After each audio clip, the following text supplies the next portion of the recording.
Welcome to Belmont Stakes Day, as this wide-open 3-year-old division could today produce a clear-cut leader. Will 2-year-old champion Essential Quality bounce back after suffering his first defeat in the Kentucky Derby? He will go off as the favorite. Jackie's Warrior proved again he could fight and finish in the Pat Day Mile. The Woody Stevens is next on his list for Steve Asmussen. Search results came up just short in the Kentucky Oaks against Malathot. Now she looks to add a second Grade 1 victory in the Acorn.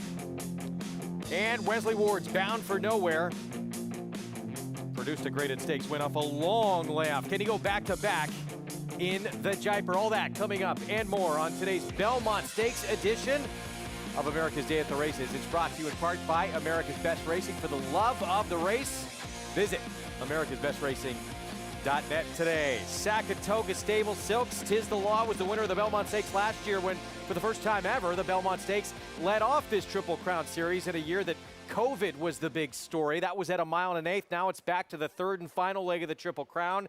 This test of the champion as we've come to know it at 1.5 miles, featuring the 2-year-old champion Essential Quality and the Preakness winner Rombauer, and a very strong supporting cast. I'm Greg Wolf. I'm going to bring in Andy Serling here in just a moment as we take a look at the field that will line up in this 153rd edition of the Belmont Stakes, presented by Naira Bets. And yes, the 2-to-1 morning line favorite, Essential Quality, one of 5 runners from that Kentucky Derby who passed on the Preakness and now returned for the Belmont Stakes. And in a day where you feel like it's almost a mid-season's Breeders' Cup with all the Grade 1 races, this race may settle the 3-year-old division if Rombauer is able to win a second Triple Crown race. Anybody else, and it becomes much more wide open.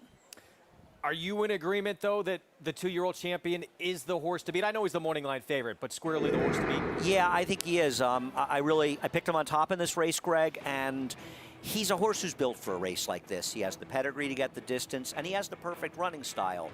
He's a horse who will gallop along at a nice clip, and if Rock Your World is in front of him and Hot Rod Charlie, he has the acceleration perhaps to beat those horses. He won't be compromised by however the race is run, and I think the Belmont Stakes is the absolute perfect race for Essential Quality. You can earn a $20 bonus on Belmont Stakes Day using the Naira Bets app, bet at least $100 on Belmont Park races 1 through 5 on Belmont Stakes Day with the Naira Bets app. You get that $20 bonus, win or lose. The Naira Bets app available in the App Store or Naira for Android on nairabets.com. Take advantage. Again, that is on the app only. Our first at Belmont. It's a maiden special weighted 5.5 furlongs. Post parade happened a few moments ago. We're just 2 minutes from a start here as we take a look at Disengaged Michelle Nevin. Yeah, Disengaged is one of the horses with experience along with the stablemate here. Did not run particularly well first time, but might improve. Golden Holiday, right next door. Second time starter. Similar situation, only at least this one ran a little bit better than his stablemate.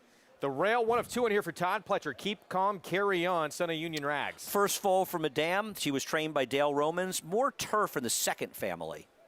Wit, it will be Jose Ortiz filling in for his brother on this $575,000 son of Practical Joke. Practical Joke sold very well at the sales. Looking forward to this one. And you have to imagine if Todd Pletcher is debuting a horse that cost over $500,000 on Belmont Stakes Day, he must believe it can run, and the money says so. My Rosie, huge price, first time out here for Alberta Davies. Half to 4 horses that combined didn't do much running. 16-1. Baytown Warrior, Kendra Carmouche. Not a lot to recommend from the dam side, but this horse worked a very impressive 9 4/5 the 2-year-old sale. So did not look fast. Could be a little bit interesting if you're looking for a bomb. Here's another big price. Ricardo Santana Jr. on this first-time starter by Ocean Knight. Actually, that's who I was talking about, Greg, when I said the horse worked 9 4/5 2-year-old sale. I got a little excited. I missed Baytown Warrior. I apologize. This is the one that worked 9 4/5 2-year-old sale. Is 7 Magical Night. And too much action on the outside. 5-1. Taking money was 15 on the line. Yeah, the money's interesting. This trainer, Jeremiah O'Dwyer, has a decent enough record with his 2-year-old first-time starters in dirt sprints. He's 6 for 38, but he's had prices in there, so he's got a positive ROI, and I thought he could be the sneaky upsetter if you want to take a shot against the favorite. Odds on favorite with the Todd Pletcher first-time starter to kick off this Belmont Stakes Day card. Let's check in with Maggie Wolfendale for more. Well, Greg, after a crazy weather day yesterday, it is summer here in Belmont, New York, as the sun is shining brightly and it is hot. So don't be dissuaded if you see some horses getting a little hot out on the racetrack today, because it is hot and humid. So let's take a look at the 2-4 trainer Todd Pletcher, 2 first-time starters. Witt, number 4, taking all the money. Actually, he's half to a horse named Barkley, who won his first 6 starts at 2 and 3, albeit at Emerald Downs, but least showed that precocity. He was so professional back in the paddock. Witt, very calm, very relaxed, classy. Same thing followed through here onto the racetrack. Big, long, leggy type. The only maybe slight knock I have is 5.5. Is it going to be too short based upon his physicality and his disposition? But if they're good, they can win at any distance. Moving on to his uncoupled stablemate, Keep Calm and Carry On. He is actually one that wasn't necessarily doing that. He got a little studdish in the paddock. Same thing back here on the track. John Velasquez, the Hall of Famer that he is, really doing his best to keep this guy focused, taking him on the backside, trying to do figure 8s with him at a trot to really harness that energy. Good looking type, actually really fit. If mentally he can click it together, I think he could be a runner. As we'll move on to number 8, Too Much Action, a son of Too Much Bling, who does hit at 14% with his 2-year-old first-time starters. They can be quick. And of all the firsters, this guy for Jeremiah O'Dwyer by far looks the fittest, really well defined. I do prefer the 2 from the Pletcher barn though, Greg. All right, Maggie, thank you. Loading up our first of what is going to be a long afternoon into the evening here on a tremendous day of racing, one of the top few days of the entire calendar year. This is one of only 4 races on today's card that's not a stake race, and one of only 5 that's not a grade 1. I like the idea of the 2-year-olds, by the way, starting out on Belmont Stakes Day. It just has a good feel. We used to do it, and it's nice to see we've got a 2-year-old race on Belmont Stakes Day. We've got the current stars and the potential future stars. 1-2 favorite. They're betting this horse like he could be a potential star. Witt for Todd Pletcher and Rapoli Stable. 5.5 furlongs to kick things off here. Oh, Witt, I get it. Practical joke, Witt. Very well named. It's very witty. It is indeed. As we wait on this 7 to move in, Magical Night, the one you were talking about with that sharp work. This horse worked 9 4/5 2-year-old sale and only sold for $85,000 because there's just absolutely no pedigree. But it'll be interesting to see if this one has some speed, but he's not getting in the gate quickly, Greg. No, in fact, he's going backwards. Little moonwalk action there. Ricardo Santana Jr. had to hop off. Seems to have calmed down. Ricardo's. It's already warm. It's going to get warmer, so it'll be interesting to see how the horses handle this. But what it's not going to be doing is raining. Which is a beautiful thing. Given the weather that we have had here over the last 5 days of racing, we're good. Yes, we are. Great crowd already on hand. Beautiful weather on Belmont Stakes Day. Let's send it upstairs to John Imbrial to get this card started.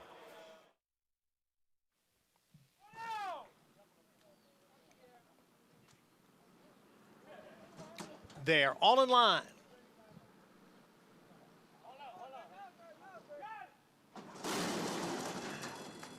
And they're off. Witt was away slow and is at the back of the pack. Up front, it is Golden Holiday, challenged here by Baytown Warrior. Baytown Warrior and Golden Holiday, they are right together. And on the outside, it is Too Much Action, who is racing in 3rd. Then the filly, My Rosie, next in 4th. It's almost 5 lengths to Witt, who is now advanced up into 5th. Then on the outside, it is Magical Night in 6th, Disengage at the rail in 7th, and Keep Calm, Carry On is the trailer in 8th. The opening quarter mile went in 22 and 2/5 seconds.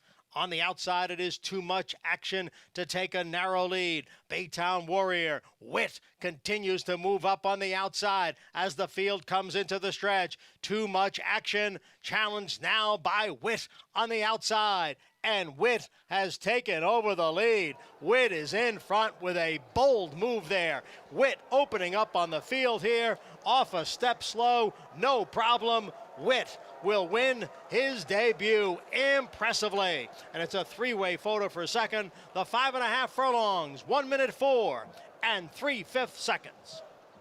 We may have an early favorite for next year's Triple Crown. Witt completely missed the break and still goes on to dominate this field. Definitely feels like the favorite for the Saratoga Special, doesn't he, after that performance? And we talked about it beforehand. It seemed like Todd Pletcher's, a number of his 2-year-olds hadn't broken that well, and he got completely left in here. and settled towards the back of the pack. But Greg, when he got to running, he just ran by him like it was a one-horse race. A very, very impressive debut. He can't keep getting left going forward, but this was a nice performance. We don't know how quickly the track is playing, but 104 and 3/5 for 5.5 furlongs. That's pretty quick. Especially giving the field a head start. Wins it 2-5. Interesting debut, to say the least, Maggie. Yeah, and one that you can build upon, that's for sure. And as I said, I thought he was a horse that would appreciate a little bit more ground, and he echoed that sentiment, drawing away from this field. As you guys said, not the greatest of beginnings, but you could see when this horse got in the clear, unraveled his stride, what a beautiful, efficient, and ground-covering mover that he is. And a nice rally from his uncoupled stablemate. I think he may have just gotten nosed for second. That's Keep Calm and Carry On, who took a while to figure things out, but showed that he has a bit of ability as well. Guys. Fun to watch here, these majority of this group. First-time starters. Look again at the beginning, post to the 4-horse. Not the way you want to begin going 5.5 furlongs. No, I mean, it's a lot of good horses have lost their debuts behaving like that coming out of the gate. And he still ended up winning by 4 lengths, 5 lengths. This was a very impressive effort. I think the number 8 horse was ready to win. Too Much Action, who may have held on for second. It's close with the 2. Keep Calm and Carry On. Too Much Action did a lot more work earlier to get there, and he just was no match for Wit. I mean, this was a very impressive debut because, you know, a lot of times when you see 2-year-olds win their debuts, they have blinding speed, they're ready first time out, they just outrun a field from start to finish. This was a different story. There is Todd Pletcher, newly minted Hall of Famer. He'll be inducted later this summer. This debut, Andy, was no joke. All the jokes are coming out early today. Son of practical joke. First time out, Jose Ortiz filling in for his brother. And we're going to have more on exactly what happened with Irad Ortiz Jr. earlier this week. He's going to be out a couple of weeks, but did escape much more serious injury. So that was great news. We wish Irad a speedy recovery. Who will ride Known Agenda in the Belmont for Irad? We'll have that story next.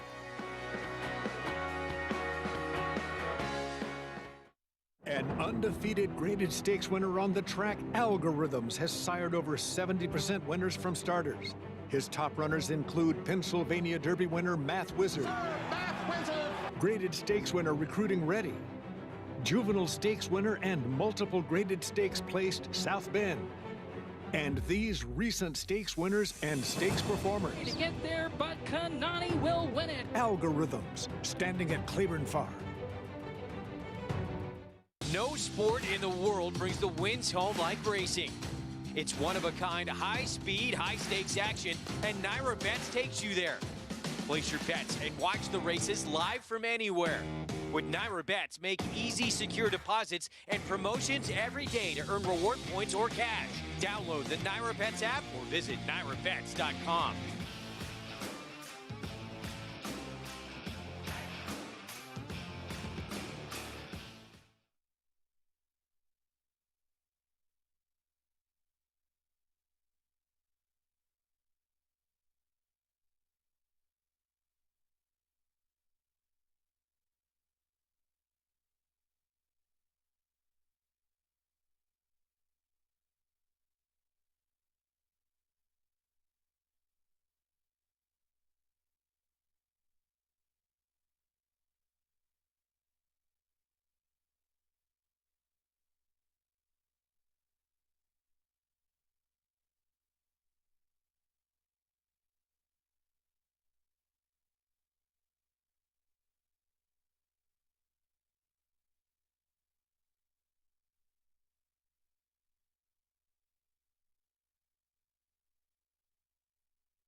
You're watching America's Day of the Races on Fox Sports 2. Our program, it's brought to you by legendary Claiborne Farm. 100 years of doing the usual, unusually well. Interesting debut for Witt. Jose Ortiz all smiles, filling in for his injured older brother Irad here on a horse who missed the break and went on to dominate anyway. Witt wins at 2-5. Let's head downstairs to Maggie. That's right, Greg, the cleverly named Witt here with his trainer, Todd Pletcher. And Todd, what a nice way to kick off Belmont Stakes Day. Obviously, with the backing we saw on the tote board, you were expecting this performance, but talk about the slow break and what he overcame today. Well, that was my biggest concern because in his last gate work, I thought he was a step slow, but that was his second gate work. I said, you know what, I'm not going to work him again from the gate. I'm going to go ahead and run him, even though I'm concerned he might be a step slow. It's actually a step and a half slow, but it's one of those things that turned out to be a great thing. He got a lot of experience. He took some dirt. He got an education and still ran very well. So. And hinted at the longer he goes, the better he may become. He's such a laid-back colt. He's got a great personality. I think he'll stretch out, and happy with the way the horse that finished second. He ran on pretty well, too. You have to be pleased with that. And two, Jose Ortiz picking up the mount for his unfortunately injured brother Arad, and he gets the mount on Known Agenda. Talk about the decision to put Jose on. Yeah, I mean, you know, Jose's an accomplished rider. This is his home track. He knows Belmont well. He won a Belmont for us on Taproot. So all those things went into play, and I think, you know, with Irad having ridden him horse and can communicate well with Jose on what he knows about him, we just felt like everything kind of pointed in that direction. Everything falling into place happens for sometimes an unfortunate reason, but good to see Jose aboard Known Agenda. Todd, best of luck later. Congrats. Thank you. All right, guys, we will see Todd Pletcher throughout the day with several live horses on the card. Greg, we have him with Colonel Liam in the Manhattan, too, and that three-prong attack in the Belmont Stakes. Thank you, Maggie. And I think that's one of the big rematches that everyone's looking forward to on today's card. Colonel Liam, domestic spending. It's going to be Luis Saez for Pletcher on Colonel Liam in that Manhattan. Yeah, I mean, it's hard to look at the race at Churchill and not prefer domestic spending because he had such a tougher trip. But, and I'm a big domestic spending fan, I think the 1.25 miles suits Colonel Liam possibly more than it suits domestic spending. So that could be a bit of an evening factor. Today's race is presented by Claiborne Farm. Races 2 through 6 on a good main track. Turf course listed as good as well here at Belmont. And we'll have 1 through 5 at Churchill Downs where they are fast and firm. Let's take you back to earlier in the week. And Irad Ortiz Jr., and a filly that looked incredibly promising for Chad Brown and Klarovich Stables, and then does this. Kind of digs that front left foot into the ground, rears up, tosses Irad Ortiz Jr. There's Jose, his brother, running towards Irad to make sure he's okay. He would be taken to the hospital for precautionary measures. He's going to be out a couple of weeks, but he did escape any serious injuries. The most important thing is that he escaped any serious injuries. That's all that matters when it comes out of it. It's also important to note the horse is okay. He ran over the finish line as well. That was shocking. I've been at the racetrack a long, long time, Greg, and I know you've been around a long time too. I've never seen anything like that. That is the damage. You saw the tweet there from Jose, X-rays clean. That is the hit he took on his helmet from a horse. Scary, but it also says, thank God they're wearing helmets out there, and we're just glad that he's okay. Absolutely. Well, Known Agenda. Going to need a fill-in pilot. It will be Irad's brother, Jose, on the Florida Derby winner. And he did a pretty nice job filling in for his brother on Firenze Fire yesterday in the True North. Well, he's a pretty good rider. I mean, he gets a little overshadowed by Irad, who keeps piling up the Eclipse Awards, but Jose Ortiz won the Eclipse Award before Irad won it. He did indeed. He is incredibly accomplished. Nice to have that family connection, too, where you can kind of talk things out. Gary, what is it like to have a big race day like this, a Triple Crown event, all these other big grade ones on the card, and to lose out on injury? It's got to be devastating. Well, it is devastating. It happened to me in 1996. Totally different circumstances of what Irad. I was writing editor's note. I'd ridden him in the first 2 legs of the Triple Crown for Wade and Lucas.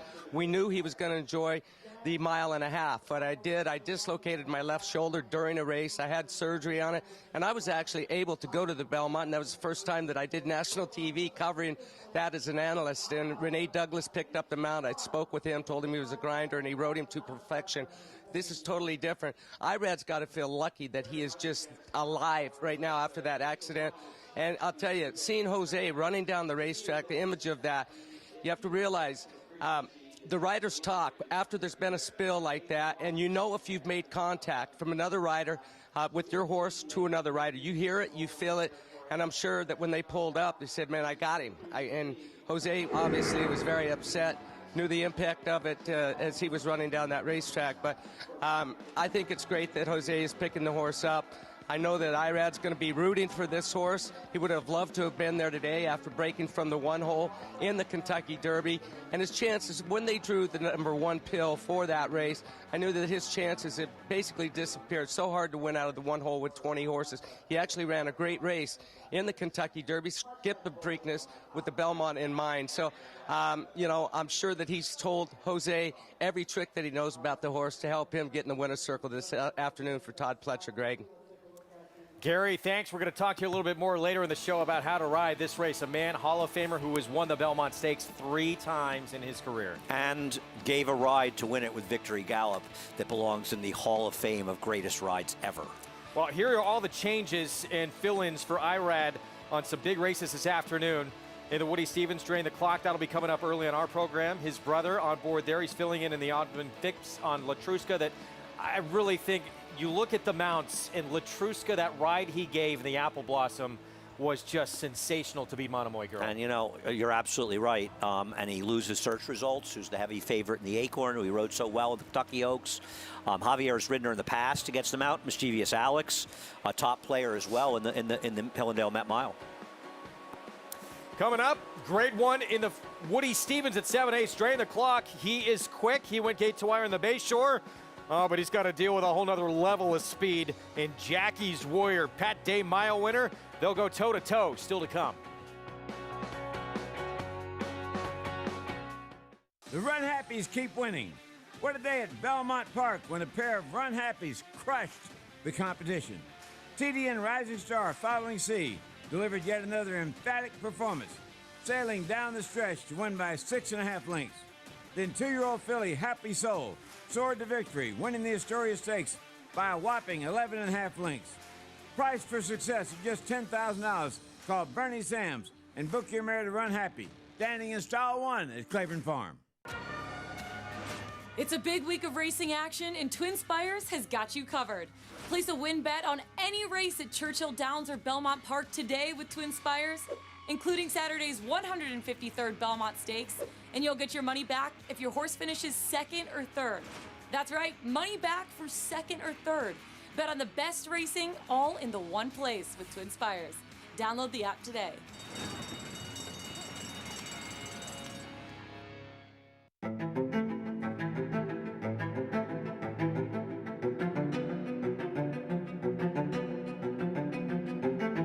Come and get Army Mule, who's pulling away by 5 and finishing fast. Army Mule, ultra impressive in the Cartery flew home. Won it by 6. A 10, top 20 here. We can hold on a done. 221, 210,000.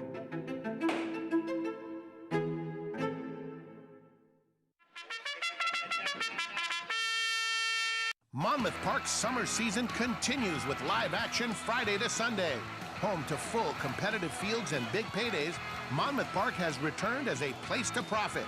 Average win payout up 44% in 2020 versus 2019. Average favorite price up 26%. Races won at odds on down 22%. Looking to make money this summer? Bet Monmouth Park. Back on America's Day at the Races on Fox Sports 2. You can play against your friends and fellow fans with the Showdown. It's a free-to-enter handicapping contest following New York racing on our program. Place your picks now, watch your name climb that leaderboard, and you're competing for real prizes. Go to NYRA.com/showdown to get involved. Good luck to everybody. Still to come, race 3, the first of our grade 1 action on Belmont Stakes Day. Woody Stevens at 7/8 of a mile. Jackie's Warrior. Wow, is he a tough customer on the lead in the Pat Day Mile on Kentucky Derby Day. He's such a good horse, and it was really great to see him show that he's still a really good horse, because he ran so poorly in the slop at Oaklawn around 2 turns in his 3-year-old debut. You had to worry a little bit that he was just precocious as a 2-year-old and he hadn't come back But he answered that question. His brilliant speed as well as his stamina was on display in winning both the Hopeful and Champagne last year, a double that Practical Joke, the sire of today's first winner, pulled off in his career just a few years ago. And he came back, and he and Dream Shake really threw it down. And how about Dream Shake? I mean, he got thrown to the wolves after his impressive debut and has run well every single time in his subsequent starts without winning. It's going to be fun to see them go at it again. Dream Shake going to be drawn just outside of him. You do have Drain the Clock in this race as well. He's coming off a win in the Grade 3 Bayshore. We'll see if he can tackle Jackie's Warrior in this spot. Jackie's Warrior is fast. With more on Drain the Clock, let's go to Maggie.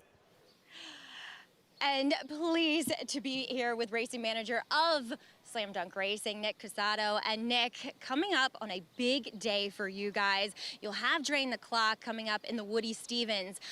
What do you think about his chances? It's a tough field with Jackie's Warrior, and we'll get to your other horse in a second, who you said has a big shot too.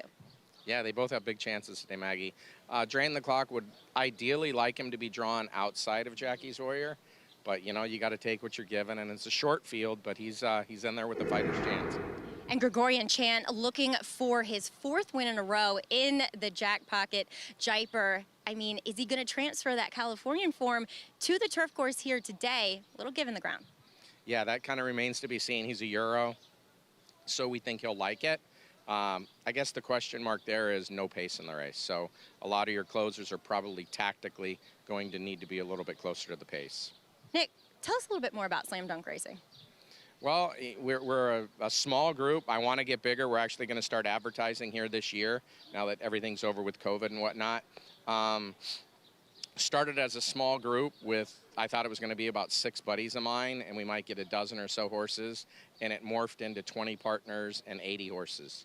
So we grew quickly, very fast, and I'm just happy we got a great group of guys involved and just hoping to get bigger.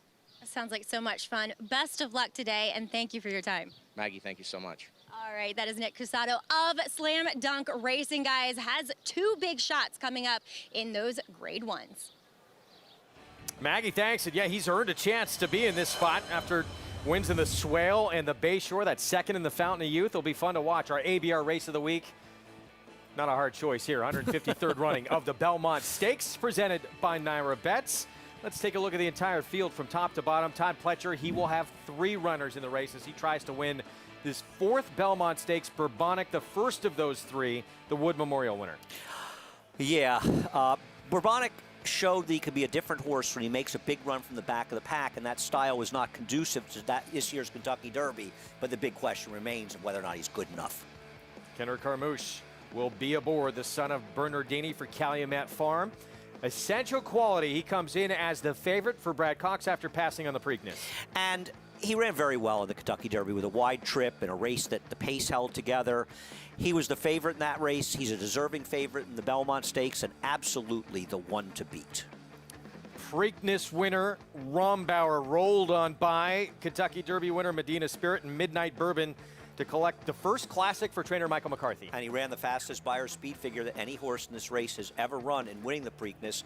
Where did it come from, and can he do it again? He'll have a new pilot, of course, Hall of Famer John Velasquez aboard, because the pilot of Rombauer moving to Hot Rod Charlie, who he rode in the Derby. And in all likelihood, that was a decision that was made before the Preakness, a commitment that they were honoring. I wouldn't make too much of it, but he's a big-time player as well and probably going to be the second choice in this race. Can he win this race, though, without the lead? Because he won the Louisiana Derby on the front end. Francisco de Ina, Ricardo Santana Jr. will be aboard. He tried the Preakness. He was 7th of 10 in that race. A huge long shot here. His connections are taking a shot. It's a big race. You cannot blame them for doing that. Is he a horse that could be forwardly placed in here and a potential thorn in the side of Rock Your World? Interesting, yeah. We'll see where they place him early on. Sutta will take charge. Known agenda, so the rider change we were all waiting to hear. With Irad Ortiz Jr. out, it will be his brother Jose aboard. Once again, another horse compromised by the fact that the closing style wasn't conducive in the Kentucky Derby. But the big question with him, is he good enough? What helps him is his trainer, Todd Pletcher, and his brilliance in the Belmont Stakes. The horse everybody expects to be on the lead all by himself, Rock Your World, who got eliminated early in that Kentucky Derby. If you liked him in the Derby, you should come back and bet him again here because he had no chance and he should be clear in today's race. I didn't like him. I don't know if he's good enough, but we'll find out today, and he's definitely an interesting player. 9-2 on the morning line. Joel Rosario returns after riding him into the Santa Anita Derby and then overtook the third of the 3 Pletcher runners. Blinkers go on today. He's trying to overtake his rivals with his closing style, but these deep closers are rarely successful in the Belmont Stakes, and he, once again, much like Bourbonic, and even less so, he hasn't shown that he's good enough. Going to be a fascinating edition of this Belmont Stakes, and if it's Rombauer, if it's Essential Quality, either one of those two, they clearly take this lead in this 3-year-old division, right? They do, but they'll be on equal terms as far as 1 Triple Crown win each, and I think it makes the rest, a race like the Travers, of great importance because clearly they could square off in that race, and I think it adds a lot more intrigue going forward. If Rombauer were to win this Belmont Stakes with his 2 Triple Crown wins, he becomes a prohibitive favorite to be the 3-year-old champion. Pick 4 is coming up, the first of several this afternoon. It's a maiden special weight on the Widener Turf Course, 7 furlongs on the grass. And the current favorite as they come through the tunnel is Pipeline. Chad Brown, John Gunther, breeder of Justify. I'll have Javier Castellano aboard. And he's half the 3 turf winners to try it. Chad Brown tried dirt first time. His pedigree says more turf. Sight's bound to do anything. I like what in this matchup that King James is coming back, and he lost to King of Miami last time. Is that kind of a setup? Does LeBron know? I hope not. He might not like that. Ranger Fox, John Terranova was in this race as well. He finished just ahead of King James. You know, LeBron was in Saratoga a number of years ago. Was I didn't he really? see him. I saw pictures. Before you were there, I saw pictures of him there, but he was there. I bet he's a Big 5 player. He's probably a big fan of the show. I'm a big fan of LeBron's, as I Got know some you time are to as watch well. it now. Yeah, he should be watching. Who wouldn't be watching? I was not taking a shot at him, by the way, when I said that. I love LeBron. Here is the one. Soft Power, first time out for Chad Brown and Klarovich. The other one for Chad Brown, not taking as much attention, but this is one of those ones they purchased at Tattersalls, and this stable has had tremendous success with those runners. Flavian Pratt, rider change, will be aboard. Migrate, we go to the 4 here for Belmont, first-time starter. First-time starter, actually has some solid turf pedigree. A half to 3 turf winners out of 5 to try. It paid a lot of money for this one. 7-1 next door as well, and Charleston Strong, son of Flatter for Jeremiah Englehart. Thought this one's a little interesting, cutting back to 7 furlongs, coming off the layoff. The 2-year-old form is not bad, gets Lasix. The favorite here is Pipeline, getting turf, start number 2. No question, the pedigree says all turf. Did Chad Brown think so much of him they wanted to try him on the dirt first, or did he think it was more of a dirt horse and he didn't run well enough to run him back? We'll find out. We backtrack to the 2 here. Here's Islandman, blinkers off. He was slow in the post parade, and he looks like he could be slow in the race. That is a good point. 55-1. I find when they're out off. of order, they often, aren't able to outrun the horses they're behind. Do we have a graphic tried for and that true on handicapping percentages? angle. I have some stats. Here's King James, Jose Ortiz for Jimmy Jerkins. This horse ran fine for Jimmy Jerkins first time in the turf, can be forwardly placed. The one thing I didn't love about horse out of that race, that was a race where nobody made up any ground. Ranger Fox, John Terranova, the son of Nyquist, Joel Rosario aboard. Obviously, he's dangerous off that race as well, finished ahead of King James. In some ways, the horse to beat. 15-1. My cousin Richard will be Ricardo Santana Jr. aboard. Gets a lot of turf pedigree, trying the turf the first time from the sire. And on the dam side as well, though the dam didn't do much running and didn't win on the turf. We're going to be stepping up in class from a maiden 40. And then Mach 1, Danny Gargan will cut back in distance after showing speed going longer. Danny Gargan's a dangerous trainer. The problem is he claimed this horse from Wesley Ward. Tough guy to claim from and improve, but I didn't think it was totally impossible. Again, this is the start of the pick 4. Wide open race here to kick off this sequence. You can follow along, get all the stats of the horses, trainers, and jockeys in today's races with free Equibase past performances. Visit NYRA.com/TV schedule to download your free past performances on all the action on today's program. Let's take a closer look here at Soft Power. One of a couple in the race for Chad Brown, and again, Flavian Pratt aboard 6-1 right now. Yeah, this is my top choice in the race. I've just found that these Klarovich runners from Tattersalls have very much been runners. Now, the dam produced a couple of foals over in Europe, didn't do a lot of running, but did win. It's Juddmonte pedigree going back to the second family, and perhaps that's one of the reasons they were interested in buying this horse, is Chad Brown has that long relationship with Juddmonte. I just sort of went on the angle that these runners have done well coming over from Tattersall. It's a bit of a guess, but there's plenty of turf pedigree. He makes a very good appearance, handling himself really well right now. Strange to see from this barn, that ownership group at 6-1 on the board. Well, you've got the other Chad Brown Pipeline taking so much attention. So maybe people are looking at those horses. And, you know, it's I wouldn't worry sometimes about the price. I think Bricks and Mortar paid $18 when he won his debut, for whatever that's worth. As smart as the betting public is, yeah, occasionally they miss. Meanwhile, there's Ranger Fox, 7-2. Joel Rosario, one of the absolute best in the business, aboard. With more on Joel, let's go to our Hall of Famer, Gary Stevens. Yeah, guys, let's go back to the Kentucky Derby with Rock Your World. He didn't handle the crowd well on the walkover. He didn't saddle well, and he was immature in the starting gate. He got himself left. And basically what you do as a jockey, when you get ping-ponged around like he did at the start, he had his world rocked. You go into protection mode with your horse. You start doing checks. Is he all right? You have to understand these 1,200-pound horses, when they collide like that at the start of a race, it can basically knock the wind out of them. It takes them 1/8 of a mile to get their air back, if they're going to get it back at all. He knew his race was over early on in the Kentucky Derby, and you start thinking about his next race. Just get him around there sound, happy as you can, get him back to California. That's exactly what they did. But how is he going to handle the crowd today, and what's Joel Rosario going to do any different today than what he did in the Kentucky Derby? Well, he's got to get away from the gate better than he did in the Derby, guys, but smaller field, and I'm sure he's going to have him very focused when he goes into the gate. Well, we know he's got as cool a customer as can be who will be aboard him this afternoon in Joel. He does. And, you know, what happened when he broke a little slow, Javier Castellano, who was on highly motivated outside of him, he saw that Joel broke slow, and he shut the door on him. And that was good race riding. Nothing dirty about that at all. Great race riding. You see a chief rival get left. But that's what happened after he broke slow. Well, there is Rosario. He's on Ranger Fox, 7-2 right now. Let's head downstairs to Maggie. Got a lot of horses to talk about. We'll try to go through them quickly as I want to take a look at the duo of first-time starters on the rail. For trainer Chad Brown is Soft Power. They did pay 200,000 guineas for this horse at the Tattersall's yearling sale. And as Andy said, a nice pedigree. The dam actually have to Bated Breath, who has sired quite a few stakes winners over here in the States, too. He looked great out in the racetrack, but I just felt as though in the paddock, he wasn't that, turned on for this race. Doesn't often mean much with a Chad Brown horse. They're ready once they get into the gate. But fitness-wise, I question it just slightly. Not going to be surprised when he wins, but I think I want to take the wait-and-see approach with him. Number 4, Migrate. They did pay a lot for this son of Candy Ride. Going back away, it's actually maybe a little bit more of a productive dirt family, but there's been plenty of turf horses in there, and he looks like a turf horse. Great, intelligent, honest head and eye to him. I love the way he's put together. Really fit for a Belmont first-time starter, too. Handled himself beautifully. I just wonder if 7 furlongs might be a little bit on the shorter side for him.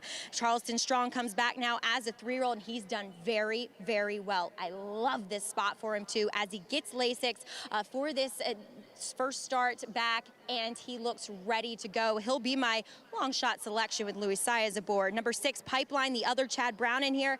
No difference. I didn't think he looked quite ready for his debut.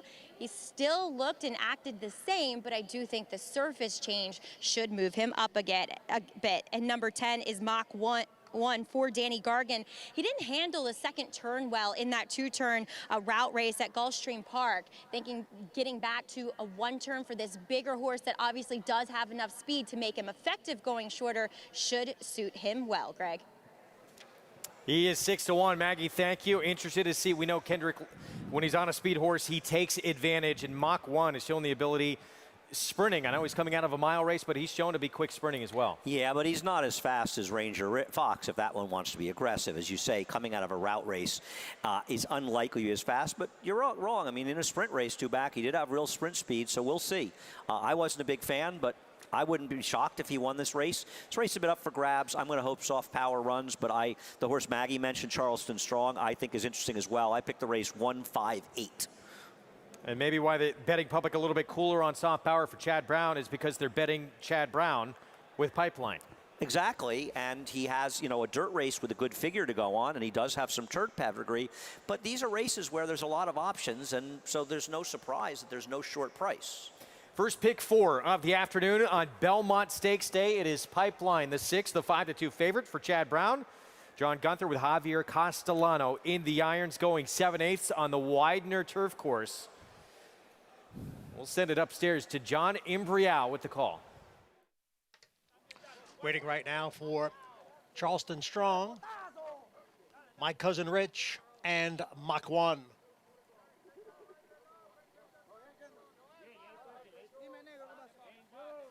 And Ranger Fox is also still behind the gate. So it'll be a few moments before race number 2, which is 7 furlongs on the Widener turf course, and the turf is good. Joel Rosario right now is off, number 8, Ranger Fox, behind the gate.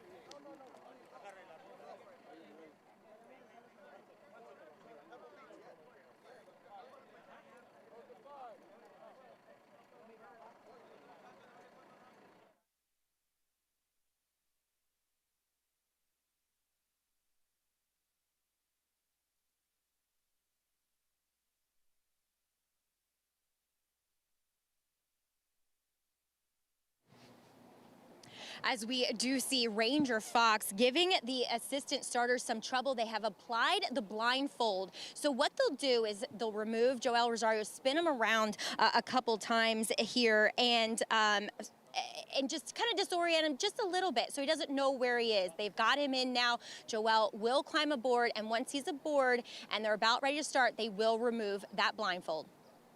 Ranger Fox to the gate. Jockey Rosario gets back aboard.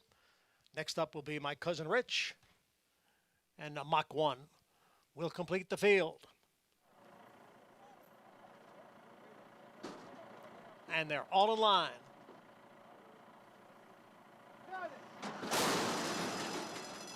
And they're off. It was a hesitant beginning for Migrate and the first-time starter, Soft Power. Ranger Fox is out for the early lead. Mach 1's on the outside, next in second, and Charleston Strong is third. Then it is King James next in fourth, followed on the inside by Island Man in fifth. My Cousin Rich on the outside is in sixth position, followed by Pipeline in seventh. A break of almost 3 lengths to Soft Power and another 2.5 to Migrate, who trails in ninth. Opening quarter mile over the good turf in 22 and 4/5 seconds. Ranger Fox leads here by a length. Mach 1 on the outside in second. Down at the hedge is Charleston Strong in third, and right alongside is King James next in fourth. Then it is a Pipeline, and on his outside is My Cousin Rich, followed by Island Man. Soft Power. Farther back is a Migrate, who continues to trail. The half was run in 46 and 2/5 seconds. It's Ranger Fox, Mike 1, King James on the outside, and in behind is Charleston Strong in fourth. Pipeline is next. Soft Power looking for a way through, got bounced around there in the stretch, and there's an 1/8 of a mile to the finish. It is Ranger Fox. Charleston Strong is all out on the outside. Soft Power is now coming on. It is Ranger Fox. Soft Power driving up on the outside. Ranger Fox and Soft Power. It's a photo finish. Did Ranger Fox hold on, or did Soft Power get there in the final strides?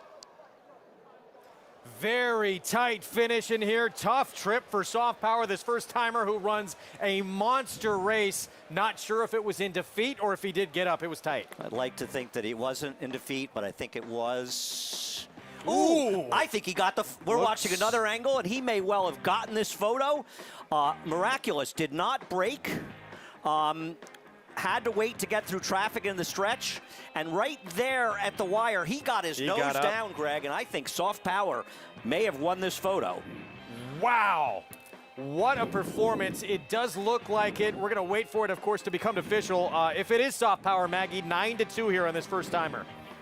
Yeah, he got it. He got it, and he ran well, considering that the pace, for the most part, held together, and he ran down, and he got Ranger Fox, who suffers a close defeat here once again, but a very nice debut for this European import, French bred by Invincible Spirits, and they had to be patient with him, paying a decent amount for him at the yearling sale, but it paid off right away as soon as he got to the track, guys.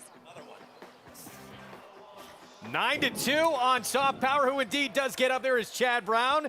He has a nice 3-year-old here in the debut.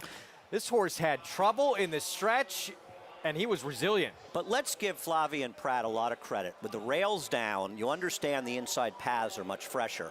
He could have angled this horse around and lost ground, and he never would have won this race. Yeah, he got caught in a little traffic. It took a minute to extract himself and get through. But it was better to do what he did than to swing wide and lose all that ground and momentum, and he never would have won this race. Flavien Prat doesn't ride in New York that often, but he's a great rider. He's been turning heads the limited time he has been here. Let's take another look into the stretch, and here's Soft Power coming out of that turn. I mean, you see him, he's sitting chilly, but he realizes you don't want to get spun out wide, and he's going to have to find some room, and he's stalled in traffic. He's got the other Chad Brown, and he's saying, hey, we got the same trainer, and you're out of horse. Get out of my way. And he gets through, and it still felt like Ranger Fox had him measured, but he exploded at the end. He got all of the bob, Greg, but the way he ran, he deserved it. I can't wait to see this horse next time. What a performance. First out for Soft Power, and yeah, his stablemate making life a little difficult on him as he was coming out of that turn into the stretch. Does not matter in the end. Gets the win here. Son of Invincible Spirit. And not a bad start for the Connections, who have search results in the Acorn and domestic spending in the Manhattan, and there's Seth Klarman walking with Chad Brown. Those two, incredibly formidable together. Well, as Seth Klarman said at the Eclipse Awards, Chad and I make a great team, and I say that, and that Chad Brown and anybody make a great team. That's true. Seems to win a lot in these silks, though, doesn't he? Let's take a look at the lanes coming down the line, and there's that bump. Got that room, came through, and this is just an exceptional ride, and you can see why Chad Brown was very comfortable using him on domestic spending. Used him at Churchill, using him again today. He's a fabulous rider. We don't see him here a lot. We don't see him here enough. A nose victory in the truest sense of the word in the end. Getting up, Soft Power over Ranger Fox. 1-8-5-4. Prices when we come back. And a special edition, the first of the season, of Jonathan Kinchin with Cart Talk, as he puts Michael McCarthy, Preakness winning trainer of Rombauer, to the test. And JK gets a few questions himself.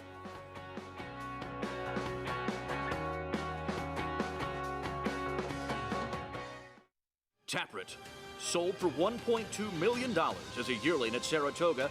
Taproot's victories include the Grade 1 Belmont Stakes. Belmont Stakes! In his first 2 years at stud, he bred over 240 mares. Now his first wheatlings have arrived. And Showbarn, 100,000. One of the best bred sons of Sire of Sires Taproot to ever enter stud. Classic winner and stakes record setter Taproot, standing at Gainesway. Resorts World New York City, where New Yorkers play. 6,500 slots. Stay and play. Resorts World New York City.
Welcome back, and thanks for joining us here on America's Day at the Races on this Belmont Stakes Day. As always, we are brought to you in part by Naira Bets. Bet any track, anytime, anywhere with your Naira Bets. Well, today's second race went to this guy right here. Chad Brown, looking at this performance for the son of Invincible Spirit, had to wait a little while. You bought him at the Tattersalls sale, but he rewarded you immediately once you got him to the track. Yeah, you know what? We really like this horse. He was done at Stone Street in Ocala last winter, and he looked like one of our better 2-year-old turf prospects. Run to Saratoga, and unfortunately he had an injury. It wasn't too bad, but we just gave him the time like we normally do, and Mr. Klarman's so patient with all these horses, and we gave him the time, and when we brought him back, he looked even as good as he did last year, so it was worth the wait. Won't have to wait too long till we see you again on this card, having runners in 3 of the Grade 1s. Chad, let's first talk about maybe the shortest price of those in the Grade 1 Acorn, and that is Search Results.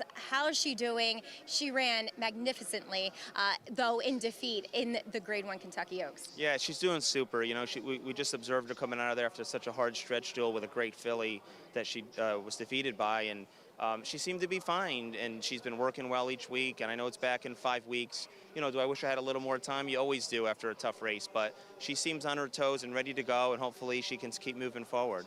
Do you think the 1-turn mile complements her more? You know, it might. She showed that she can handle a 1.5 miles, but you know, you think how she sometimes maybe just hangs a little bit late in those 1.5 miles races. A mile would be perfect for her, you would think. All right, well, good way to kick off the day here. Best of luck later. Thank you very much. All right, Chad Brown lining up for a big day here on this Belmont Stakes card. He also has runners in the Just a Game and the Manhattan. Greg?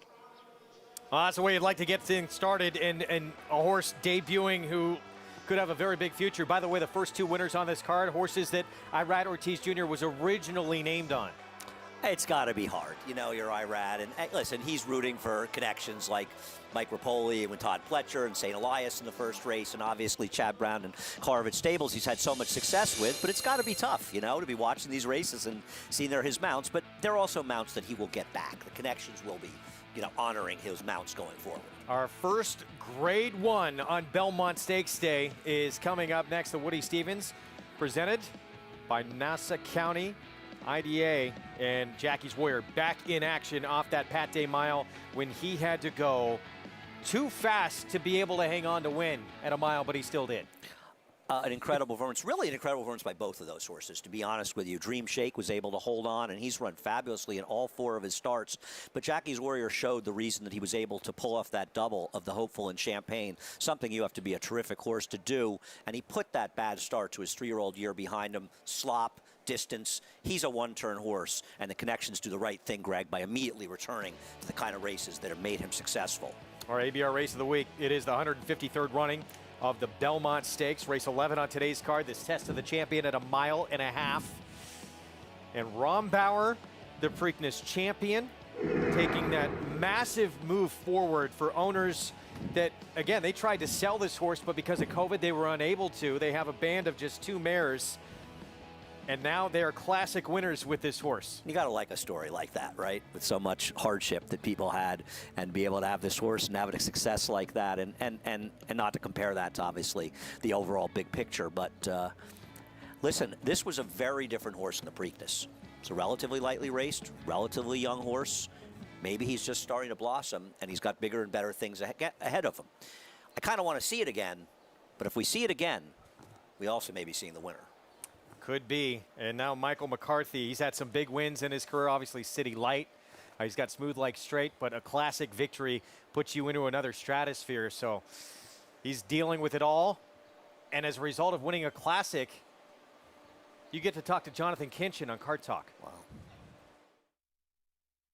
I think the horse racing world had to pay attention back in 2018 when you had 30 horses under your care, around 30 horses, and 5 of them were in the Breeders' Cup. What was that year like for you? You know, it was a great end of the summer, start to the fall. Horses really got good at the right time. Had a few horses that had been good throughout the year. City of Light, Vibrance got very good just before the Breeders' Cup and was phenomenal that day, running 3rd in the Breeders' Cup juvenile fillies. Liam the Charmer had won the Charlie Whittingham. I mean, it's just one of those things where everything sort of fell into place. Axelrod was good during the summer, and Indiana Derby, Pennsylvania Derby. Right place, right time, horses were healthy. The next year we came back and pitched a donut, so. It happens. It happens. In the Pegasus, obviously, City of Light did your bank account some favors. Did a lot of favors for a lot of people that day. Couldn't have been happier for my guys that really did the heavy lifting to get the horse there throughout the year. Just the way everything's set up. Seemed like it was coming towards nightfall, the rain, the lights on the racetrack, the ambiance, the music. The money's always an added bonus, but when you get a horse that's that good, the thing that you want most is to do right by him, and I think we did our job properly that day. Quite a horse, quite a day.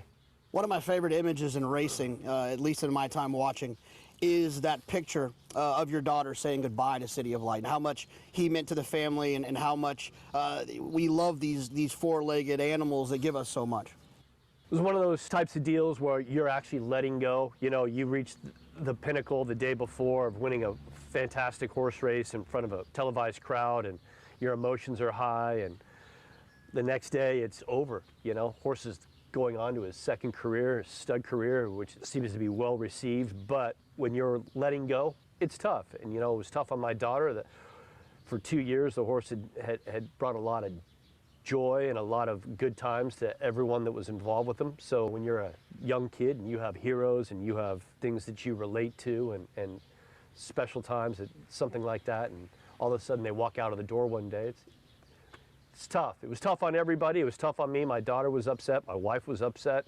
It's still hard to think about something like that because so much of what you do revolves around these animals every day. You try to do the best for them, and you may have a certain connection with one horse or another.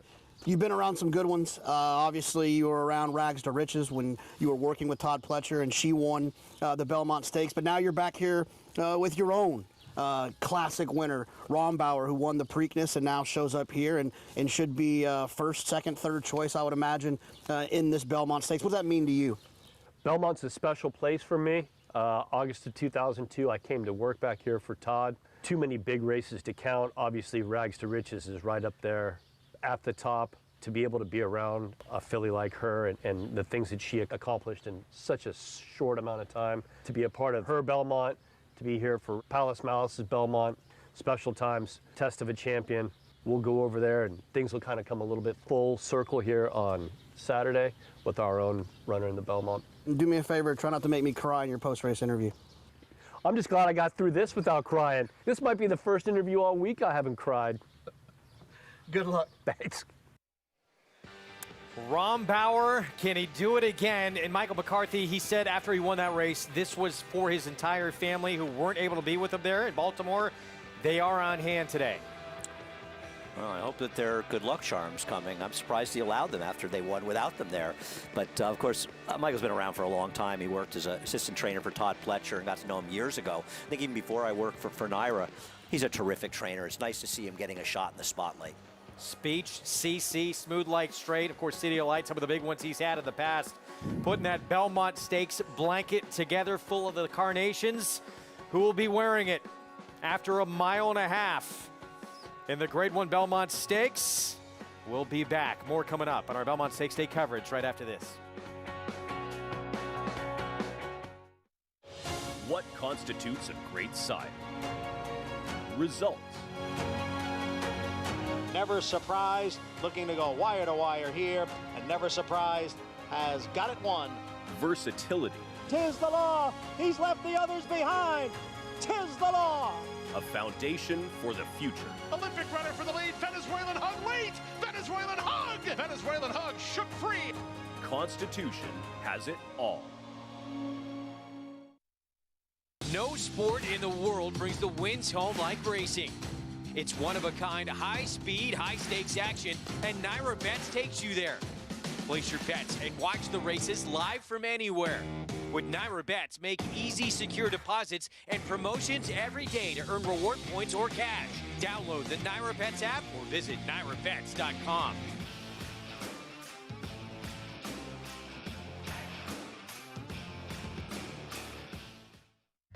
Blood Horse Horse Plus, available through bloodhorse.com, provides exclusive, timely, and unmatched content to subscribers, including Fox Sports, Blood Horse branded weekly programs, a detailed stakes winners section, behind-the-scenes videos from Blood Horse staff, on-demand access to deeper horse statistics, and a $5 monthly credit to equineline.com. Upgrade to Blood Horse Plus today.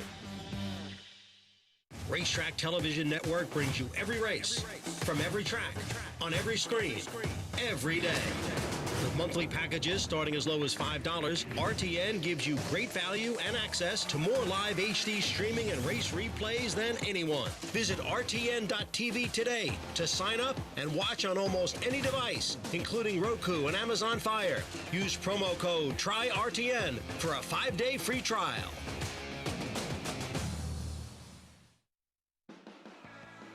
You're watching America's Day at the Races on Fox Sports 2. That is the brand new UBS Arena sitting right next to historic Belmont Park, due to open this fall. The new state-of-the-art home for the New York Islanders will also be a premier concert venue as well. And everyone in the area excited to see this amazing facility that's going to house a lot of concerts too. Our Church Genesis, The Weeknd, all already announced to be performing at UBS Arena shortly after it opens. Let's check in with Maggie Wolfendale for more. Eric Church as well, Greg, as I'm pleased to be joined by Harry Coughlin, the CEO of the Nassau County Industrial Development Agency. And Harry, we were talking about the UBS Arena and what it's going to mean to the county, Nassau County, and what it's going to bring to the community. Well, most importantly, as you know, with COVID, the hospitality industry has been severely negatively impacted. So what a great time to be opening UBS Arena, to have spectators back here at the Belmont Stakes. And what it means is people coming here to experience everything that Nassau County has to offer, from our beautiful beaches on a beautiful day like today, restaurants, hotels, shopping. It's just a great opportunity here for the county and our residents. But today, they should be at the track. And a long history, over 150 years of the Belmont Stakes and the Belmont Stakes Racing Festival now. What has this partnership been like for you in particular with Belmont Park and Nassau County? Oh, it's been a great partnership, and it really allows us the opportunity to spread the word about everything Nassau County has to offer. But we get to come out here and enjoy this with our fellow residents and visitors. And it's just been a great partnership for quite a few years now. Well, Harry, thank you so much for everything you do for Nassau County and for your time here. Thanks for your time. All right, Harry Coughlin of the Nassau County Industrial Development Agency, doing great things here in our backyard, Greg. They're the sponsors of this Grade 1, Woody Stevens, with Jackie's Warrior back in action. Champagne winner here at Belmont last October, and coming off that Grade 2 win on Derby Day in the Pat Day Mile. Grade 1, Woody Stevens is next.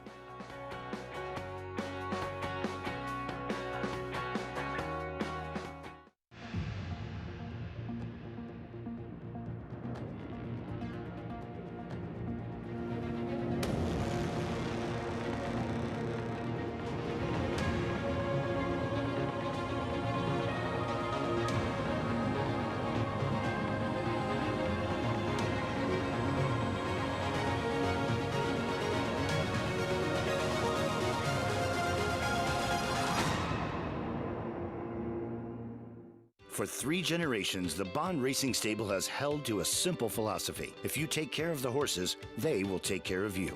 That guiding principle drives every aspect of operations at the family's Song Hill Farm and Racing Stables. From breeding to breaking, racing and retiring, our commitment to our horses is reflected in everything we do. Now you can join our Grade 1 winning team with racing partnerships starting as low as $3,000. Bond Racing Stables, 3 generations of thoroughbred excellence.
Back on America's Day at the Races, the first of 8 Grade 1s on this Belmont Stakes program. Coming up in this Woody Stevens with Jackie's Warrior, the odds-on favorite. Of course, a race named after a man who put together 5 in a row. Conquistador Cielo, Caveat, Swell, Creme Fraiche, Danzig Connection as well. And he trained Danzig the sire, the great sire of Danzig Connection as well. And Woody Stevens achieved something in racing that there's no chance that anybody will ever surpass. That is the horse to beat. Jackie's Warrior, son of Hillendale Stallion McLean's Music. Let's head downstairs and check in for the first time today with Paula Duca and Jonathan Kinchin. What's up, guys? Beautiful day, right? Yesterday it was a little bit dicey for a while, but today it's wonderful. I'm excited about this race. It's one of my favorite races all year. Yeah. We follow the Derby Trail so much, and then there's this 1.25 miles. Sometimes it's too far for these horses. Even the 1 1/8 miles, it's a perfect opportunity for them to actually get to a distance that they can excel at the 7 furlongs. Yeah, and I know you're a fan of Jackie's Warrior, and then the Pat Day Mile was able to shake off, no pun intended, Dream Shake, and for the whole length of the stretch, it looked like Dream Shake was just going to grind on by, Jonathan. It just didn't happen. Yeah, I mean, I think with Jackie's Warrior, what's interesting about that race is that race was at a 1-turn mile, 8 furlongs. The race today, the Woody Stevens, will be at 7 furlongs. In my opinion, the 8 furlongs hurt Jackie's Warrior here and helped Dream Shake. And I think conversely, today, the 7 furlongs is going to help Jackie's Warrior and potentially hurt Dream Shake. I can see that. I can understand where you're going there. Flavian Pratt off a nice win in the last race. Now, what do you do with Caddo River? Makes complete sense, cutting back from 1 1/8 miles. I like the other cutback horse in here at a price, Nova Rags. But Caddo River in the Arkansas Derby ran a good second. I mean, was to super stock that day. His couple times that he has sprinted, he's ran well. This is the profile you want to see in this race. Reminds me a little bit of Bayern, who won the Woody Stevens in impressive fashion. They have speed going long, but it's just maybe a taste too far for them. When you finally cut them back with that speed, they're still close enough to get tactical position, but they finish because they have that good foundation. I understand the Caddo River experiment here, the idea. It's a great spot for him. I just worry he's run into a very freaky, talented horse in Jackie's Warrior. And what do you do with Drain the Clock? Seems like the public is really cold on him. Yeah, I mean, I think when you have, and we'll see it later in the Met Mile as well, I think when you have 2 horses that have speed and the better of the speeds draws outside, it really puts Drain the Clock under a lot of pressure. What are you going to do? Are you going to go? Or are you going to take back? It makes it very difficult. I also find the one a little bit interesting, Greg, Nova Rags, another horse on the cutback, a little bit like Caddo River, but is he talented enough? Well, we will find out. He's put together some effort. He's sort of been on the fringe of the better 3-year-olds this year. He would certainly need to step up and improve the challenge here. Yeah, I don't like Drain the Clock's chances. I love that they're taking a shot in here, but I don't think it's good enough. And those wins are just incredible. Something that hard to imagine ever being equaled again in this sport. Right. My favorite record is 3 doubles in an inning. I don't think anyone will get 4. But I think they'll break Joe DiMaggio's streak before they break that streak. Here is Nova Rags, Belmont, Junior Alvarado, horse who was second in the Sam F. Davis. Not sure that he's good enough, but I love the cutback for him. I think he's overachieved going longer, and he's really a better sprinter. Drain the Clock. Jose Ortiz again filling in for his brother here for Saffie Joseph. He's a cool overachiever, and this is the right race to run him in. I just don't think he's fast enough, but he's won 5 of 7 races. Yeah, nice resume he's put together, but he's got to deal with this horse now who is faster and is accomplished. He is such a tiger up front, and he has shown that he can take pressure on the front end and still finish off races, and he cuts back 1/8 of a mile from his last race. This horse gave him all Jackie's Warrior could handle in that Pat Day Mile. He came up just short. I keep looking at him and saying they keep throwing him the wolves. Eventually he's going to take a step back, and he keeps proving me wrong. He's definitely a player. Two-lane Tris, he's 11-1 for Cherie DeVaux. I'd like to know where this horse got his name. He's going to have to step forward, but he's lightly raced. Into Mischief. And outside Caddo River, who at a time for Brad Cox was one of his top Derby horses. He's my top choice. I think if he's going to turn out to be a top Grade 1 performer, it'll be in sprint races. He does have to show he can win without the lead, but he finished second in a 7-furlong race at Belmont last year that was the strongest maiden race that we ran anywhere last year, including a very good winner in Speaker's Corner and Greatest Honor, who was so good in Florida, finishing 3rd. I like his chances today to stalk and run him down. You look at all the positives for Jackie's Warrior in this race. He's 5 for 7. He started his career 4 for 4. He has a Grade 1 win on this racetrack at a mile. and he proved he is far from done in that Pat Day mile. He's going to be the one in front, and he gets to shorten up from a mile to just 7/8 today. No, it all points to him being very tough to beat. And listen, I picked Caddo River, but I have no illusions that Jackie's Warrior is way the horse to beat. And what he showed last time is that not only can he run fast races, but he can win races while taking significant pressure. He is a fabulous racehorse, won 2 Grade 1s here last year, one at Saratoga in the Hopeful, one in the Champagne, and his one-turn record is spotless. Here is Drain the Clock right next door. He just went gate to wire in the Bay Shore. He won the Swale as well, but he doesn't appear quick enough if he's going to win the race that way today. Yeah, listen, this is the right race to run him in. It's a Grade 1. It's a career-making race. But the reality of the Bayshore was there was only one other possible speed, and that horse fell to his face at the start. He's actually come back and won 2 races subsequent. So he had a basic cakewalk, absolutely waltzing on the front end. He did what he had to do, but the truth is, if there was another speed in the race, the second-place finisher, Whiskey Double, might have run him down. Very nice horse, but this is a major gut test for him. He is 8-1 on the board. Odds-on favoritism on Jackie's Warrior, coming off that victory in the Pat Day mile with more on the favorite. Let's go to Gary Stevens. Yeah, Greg, I'm a big fan of Jackie's Warrior. He's done nothing wrong. He was gallant in his win in the Pat Day mile after having a couple of months off, and looks to me that he's been pointed specifically for the Woody Stevens today at Grade 1, very prestigious race for a 3-year-old. I think we're going to see a little change of strategy. It's possible in Dream Shake today.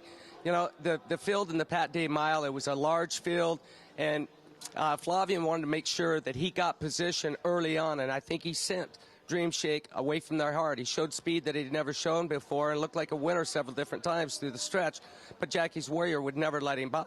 You know, the bottom horse, Caddo River, he's got speed. I don't think he has Jackie's Warrior's type of speed, but Drain the Clock, he does. He's quick early. I don't think he's as fast as him, but he's quick early, so don't be surprised if you see Flav come away from there a little bit quieter today. He broke his maiden from off the pace, and it was his fastest buyer that he's run in his career that day, the first out of his life. So don't be surprised if you don't see him not going head-and-head early on with Jackie's Warrior. Greg?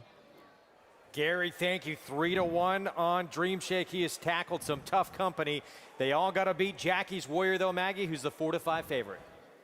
And Greg, I didn't have to wait long to see my favorite horse in racing on this Belmont Stakes card. It is Jackie's Warrior. I loved him from when he won the Saratoga Special, then the Champagne, and again, I love him. But I did get to see him in his comeback race as a 3-year-old out at Oaklawn Park in the Southwest. Several things, I think, went into him in his somewhat poor performance. A, the track. It was sloppy. Probably doesn't like a sloppy track. B, and most obviously, it was much too far for him. He is more of that one-turn horse, 6 to a one-turn mile. And C, I didn't think he actually looked quite as fit as he needed to be. Well, now third start off of a layoff after that win in the Pat Day mile. He is a tank. He is solidified himself. He is so much more of a just a muscular looking type than what he was going back to Oaklawn Park. I love him. I think he wins the Woody Stevens. This feels like his race. As the one who gave him a run for his money last time out in the Pat Day miles, number 4, Dream Shake. I respect him. I think a little less ground is going to play into his favor. Does return here at Belmont wearing front wraps. Front wraps only, too, for the first time. I don't love to see that here as he ships in for trainer Peter Urton. Like I said, I just prefer Jackie's Warrior. But one that I think is interesting at a price at 10-1 is number 1, Nova Rags for Bill Mott. I have said consistently throughout this 3-year-old campaign that he really hasn't gotten any bigger from 2 to 3. And while he's filled out a little bit, he's still a little bit handier looking, smaller. So I think this turn back from those 2 mile and an eighth efforts really may play into his favor. I love Jackie's Warrior, Greg, but I think Nova Rags can get a piece. Maggie, thank you. 10-1, double-digit odds on Nova Rags. I'm with Maggie. I'm alive in some small doubles with Nova Rags as well as Caddo River is my top choice. And I think the thing about Nova Rags is I believe he's going to be better sprinting. And I love, of course, cutting back in distance. And I think he's been overachieving in these route races. and he's going to do even better when he cuts back the sprint races. No illusions, though. I know it's going to be tough to beat Jackie's Warrior, but as far as Caddo River, his connections were thinking of running in the Matt Winn, a race he probably wouldn't have won because I saw a powerful performance by the winner in that race last week, and a race that would do nothing for him in his career. This is a race that's career-defining. You win the Woody Stevens, a Grade 1, you're a stallion made. This can be a career-defining race, and I understand why they stretched him out, because those are the Triple Crown races, and you want to try to make Triple Crown races. I think if he's going to be a top horse, though, it's going to be going shorter. Now, maybe he'll never be a top horse, a very good horse, but not be able to be a Grade 1 horse. But if he's going to be a Grade 1 horse, this is the kind of race he's going to win. So I applaud them for taking a chance in this race, and I'm picking him on top. I think Caddo River stalks and passes horses to win today. Two best races you could argue that he's ever run in his life. They came at a mile. Going 7/8 today, he's 5-1 Caddo River. He did show some ability to lay close to some hot sprint paces early in his career, but they all got a catch and pass. Jackie's Warrior to win this Grade 1. Woody Stevens, presented by Nassau County Industrial Development Agency. John Imbrial with the call of our first of 8 Grade 1s on today's program. And we're waiting now for Tulane Trist and Caddo River.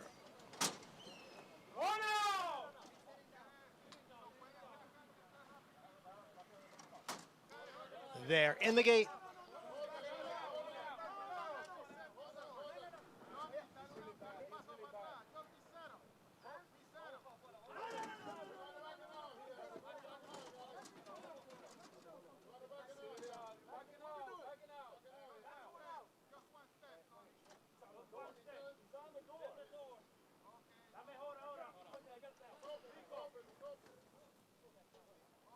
Number 1, Nova Rags, has been backed out of the starting gate. Now back in. Once again set. And they're off. Nova Rags from that inside post, but quickly passed there by Drain the Clock. Drain the Clock is the early leader. Caddo River's on the outside, and now Jackie's Warrior is moving up and into third. Then it's Dream Shake next in fourth, followed by Tulane Trist, and Nova Rags, who broke well, is now the trailer in sixth, and now Jackie's Warrior has taken the lead from Drain the Clock. Jackie's Warrior leads here by a neck. Drain the Clock on the outside in second. The opening quarter went in 22 seconds. Caddo River is in third by a head. Dream Shake to his inside in fourth. And at the back are Tulane Trist and Nova Rags as the 3-year-olds race midway around the far turn. Jackie's Warrior leads here by a head. Drain the Clock on the outside in second. They've opened up 4 lengths on Dream Shake in third, then Caddo River, Nova Rags, and Tulane Trist. It is a battle into the stretch here between Jackie's Warrior and Drain the Clock. Drain the Clock on the outside, Jackie's Warrior. Jackie's Warrior's holding on to the lead. Drain the Clock on the outside is in second. Nova Rags has now moved into third as they pass the furlong marker. It is Jackie's Warrior all out to hold off Drain the Clock. The two of them continue the battle to the finish. Drain the Clock, Jackie's Warrior. A terrific finish in the Woody Stevens that goes to Drain the Clock by a head. Jackie's Warrior was second, and the 7 furlongs went in 1 minute, 22 and 1/5 seconds. The start cost Jackie's Warrior. He still ran brilliant here in defeat. Drain the Clock the win, and Jose Ortiz filling in again for his brother. First 3 on the card. Mounts that would have gone to Irad Ortiz Jr. No question that Drain the Clock deserves an enormous amount of credit for being involved in this pace. It was a race that nobody was able to close into, but maybe that's because the best 2 horses ran 1-2. Valiant win for him. He came back. He looked to be beaten in here, and he was able to outgame Jackie's Warrior, taking nothing away from him. This is an awful beat for Jackie's Warrior, who ran a tremendous race, completely blowing the brake and rushing up into what was an extremely honest pace. He didn't win the race, but he won the war. Tremendous effort by both these horses. I couldn't have been more wrong about Drain the Clock. I underestimated him going in and was dead wrong. Well, very ecstatic connections here, and I think Jackie's Warrior in defeat may have even gained some fans with that performance. Let's go downstairs to Maggie. Kind of want to cry a little bit because I've never seen Jackie break that badly, and they went 22 flat for that opening quarter. So that means Jackie's Warrior had to go 21-1, 21-2. I don't know what exactly happened with him at the break, but Joel did what he had to do. I mean, you have to, with the speed horse, go on with it. But the fact of the matter is he was battling another very talented speed horse, a very talented sprinter. Both of these horses, I think, are probably best at 7 furlongs. And as you guys say, it doesn't really take away from Jackie's Warrior and what he's done on the racetrack. Don't worry, Jackie, I still love you, but congratulations to Savvy Joseph and his team with Drain the Clock as he gets another graded stakes victory here, Greg, in his first Grade 1. Yeah, how big is that for these connections to get a Grade 1 on the resume for this son of McLean's Music? He has now won 4 of his last 5 in the first Grade 1 of his career. Does so at 7-1. Yeah, congratulations, and that's why you run in these races. And he may not have looked fast enough on paper, but he sure knows how to win races. And yes, was he a little bit lucky that Jackie's Warrior got left? No question about it. But you've got to be in these races to win them, and he ran his race. Nobody was able to pick up the pieces. They went fast. I thought Nova Rags was going to steamroll by these horses in the stretch. Seemed like Rating Dream Shake were good tactics. Nobody could gain in the top 2. Best 2 horses ran 1-2. Tough beat for Jackie's Warrior, but a tip of the cap to Drain the Clock and his connections. They ran the right race, and they won the right race. Slam Dunk Racing, Matakit, Safi Joseph, and Jose Ortiz filling in again for his injured brother. We just ran, or they just did out in Louisville, that first at Churchill Downs. We're showing you the first 5 on the card under the Twin Spires. We're going to show you the opener right now. They began their card. 30,000 non-winners at 2 lifetime claiming race, 6 furlongs. Let's go to Travis Stone. They're in the gate. And they're off. Kick and Kirby bounces out on top. Mahomes Money is right there. Southside Swig shoots up on through to take charge. Southside Swig out there to set the pace. Opens up a length and a half. Hooper drives the boat in tight toward the rail. Racing in second. Mahomes Money comes away third. Kick and Kirby broke on top. Losing ground fourth. West Warpath is fifth. Highest Mandated sixth. Lemon and Diem is the trailer down inside seventh. 4 furlongs from home. The opening quarter sharp 21 and 2/5 seconds, and it's Southside Swig sailing round the far turn in front. Hooper drives the boat down the chase from second. Mahomes Money spun out 3 wide, pushed on for more speed from third. Highest Mandate cruising up inside while fourth. A break of 4 back to West Warpath in fifth. Lemon MDM is far behind at the top of the stretch where Southside Swig turns for home, but Hooper drives the boat, bears down. Here's Hooper drives the boat to the front. Southside Swig is back into second. Mahomes Money is third. Late in the scene is West Warpath from fourth. 16th pole. Hooper drives the boat. It's clear by 3 as they come for the wire. West Warpath followed by Highest Mandate and Mahomes Money all chasing. Hooper drives the boat. The 2-length winner in the end. West Warpath, Highest Mandate, and Mahomes Money. Hooper drives the boat. Usually is quick, had the rail, but comes from off it to win today. $19 winner. I think the highlight of my day is going to be, and this race was on tape delay when they started, I said, I like the 4, 2, and 7, and our producer Terrence said the finish was 1, 3, 6. So it's a good thing I didn't give out my opinions before the race, but I don't mind telling you I was really clueless in this race. Maybe don't play Churchill today if you're Andy Serling. We'll get to that second in a little bit. Back at Belmont, first of 8 Grade 1s on today's card.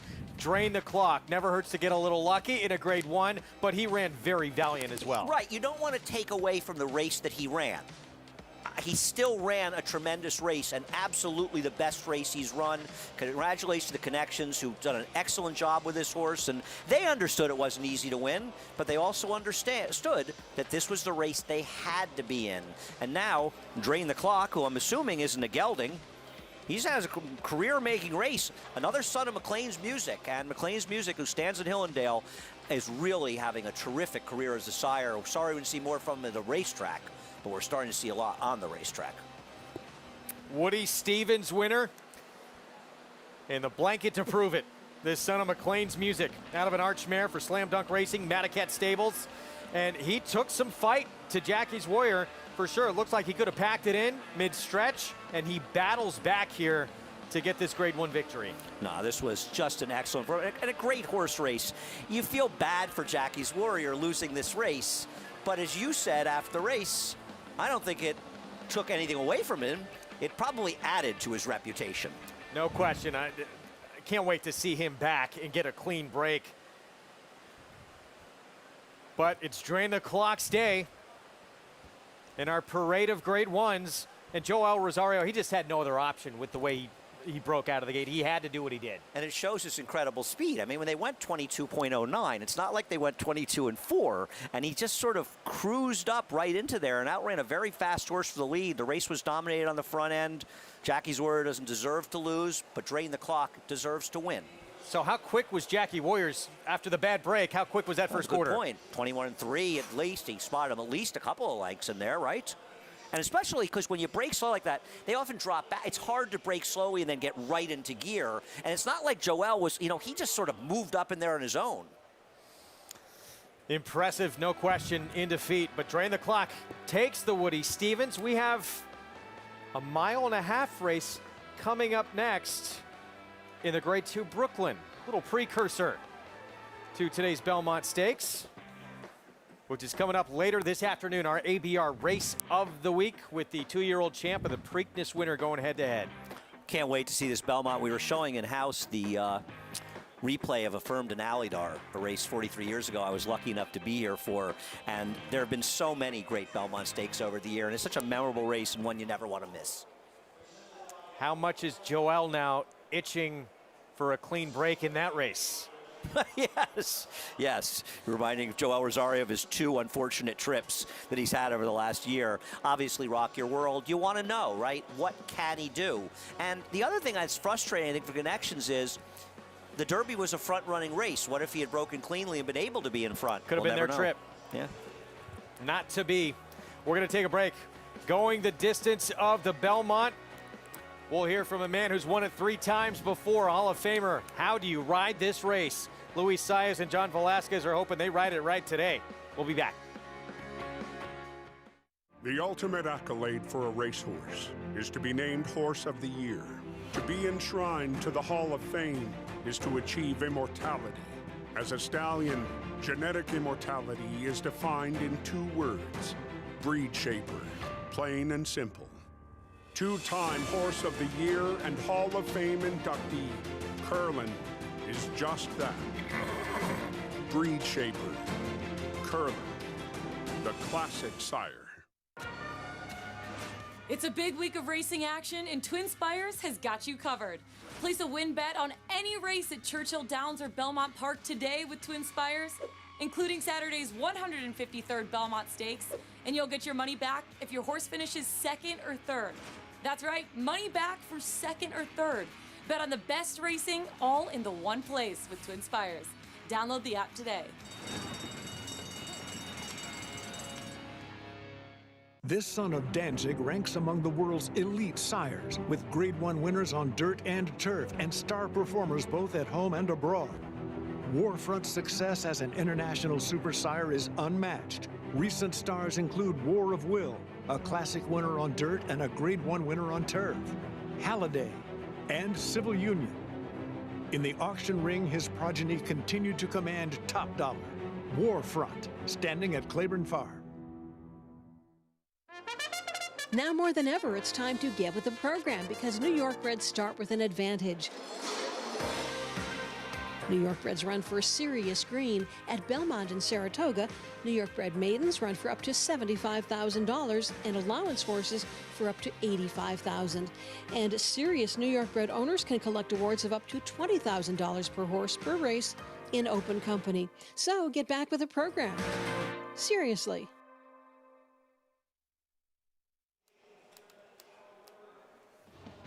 Back on America's Day at the Races on Fox Sports 2, and welcome to those just joining us on Bally Sports Southern California and San Diego. Great to have you with us on one of the biggest days of racing in the calendar year anywhere in the world here on Belmont Stakes Day. 8 Grade 1s. We just saw the first of 8. Greg Wolf, Andy Serling with you. Rest of our cast and crew as well. And what a performance we just saw in that Woody Stevens. Nah, it was a great race and a memorable race between two very good horses. Drain the Clock getting the victory over an unlucky Jackie's Warrior, but they put on a tremendous show. Dream Shake didn't run as well as he did in Churchill Downs, but Drain the Clock was a very able fill-in for him, and he got it done. A terrific and memorable horse race, and that's what days like today are all about. The big one, of course, everyone waiting for, third and final leg of this Triple Crown. Mile-and-a-half test of the champion and Essential Quality. Went into the Derby undefeated, looking to deliver not only Godolphin, but Brad Cox, their first ever wins in a Triple Crown Classic. Yeah, but considering, even though Brad Cox's been around for 15 years, he hasn't been in the upper echelon for that long, and it's tough to get your opportunities. Obviously, a real chance he may get a win in the Kentucky Derby with Mandaloon, but Essential Quality, he's his champion coming back. The Belmont Stakes is so much the right race for him. Now he's got to go out on the racetrack and get it done. You would expect he is going to get a much cleaner trip, not be forced nearly as wide as he was in that Kentucky Derby, which bodes well for his chances.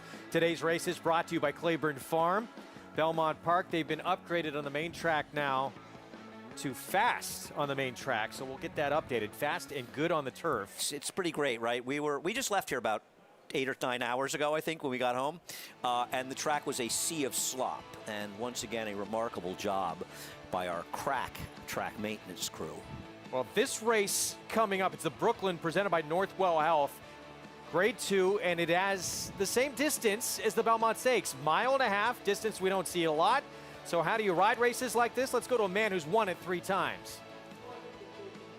Well, Greg, you've got to be patient. You've got to breathe, and you've got to have a horse that's patient, no matter what their running style is, and a horse that will relax underneath you and breathe consistently. You know, it's like a giant playground out there, or an ocean that never ends.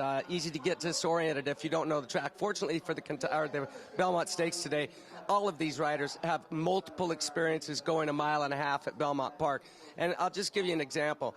Most tracks in the United States are either a mile in circumference or a mile and an eighth or shorter in circumference. It's a mile-and-a-half from finish line to finish line, or start to finish line, the Belmont Stakes. So when you're going down the backstretch, where normally the half-mile pole would be, is the 6 furlong pole. It's 2 furlongs away from what you're used to on most racetracks. When I rode Victory Gallop, I'd ridden him in the Preakness. They wanted him up close to the pace, and we felt like the only way that we could win this race is to sit back, let him relax, and just come with a big run, of which he did. He started picking horses off around the far turn on his own with very little encouragement. And as I came into the stretch, I said, well, I might run 4th here. Then I said, I'm going to run 3rd at least. Well, I'm going to run 2nd. And then as the wire was approaching, I'm like, I'm going to nail this son of a gun, real quiet. And it was a big race for me. I'm proud of that ride. One of the better rides, I think, that I ever put on in my career. And I don't believe in the perfect ride, but that's as close to the most perfect ride that I ever made, guys. What a feeling that has to be in a ride that you think is up there as one of the greats of all time. Yeah, I'm going to say, Gary, that was a perfect ride. And he's right. I mean, perfection is almost an impossible thing to achieve. But obviously he was helped. Real Quiet moved a little soon, but he was also hurt. The Real Quiet came out and fouled him as they were coming to the winner. Or he was probably going to win by a little bit more than that head bob. But I mean, you can't time it more perfectly, saved all the ground. That was just an absolutely brilliant race ride. Todd Pletcher is going to have 3 tries at the Belmont Stakes later today. He's going to have 2 shots at a Brooklyn at a mile-and-a-half coming up.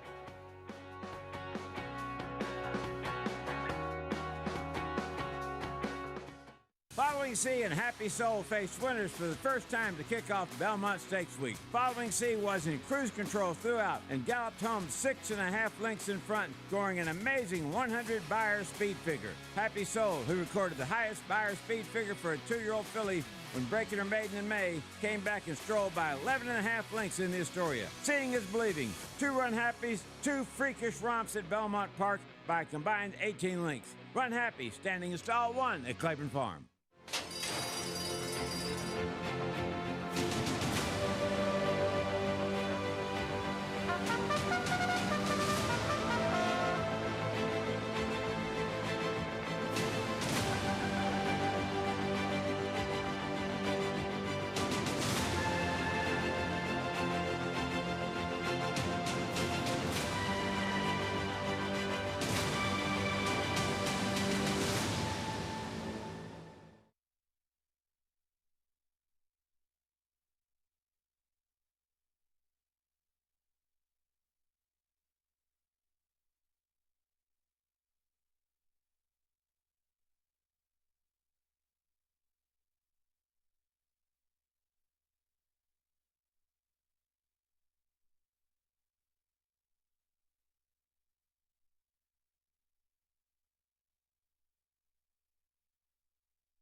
be very close, and it's going to be a filly in the Belmont.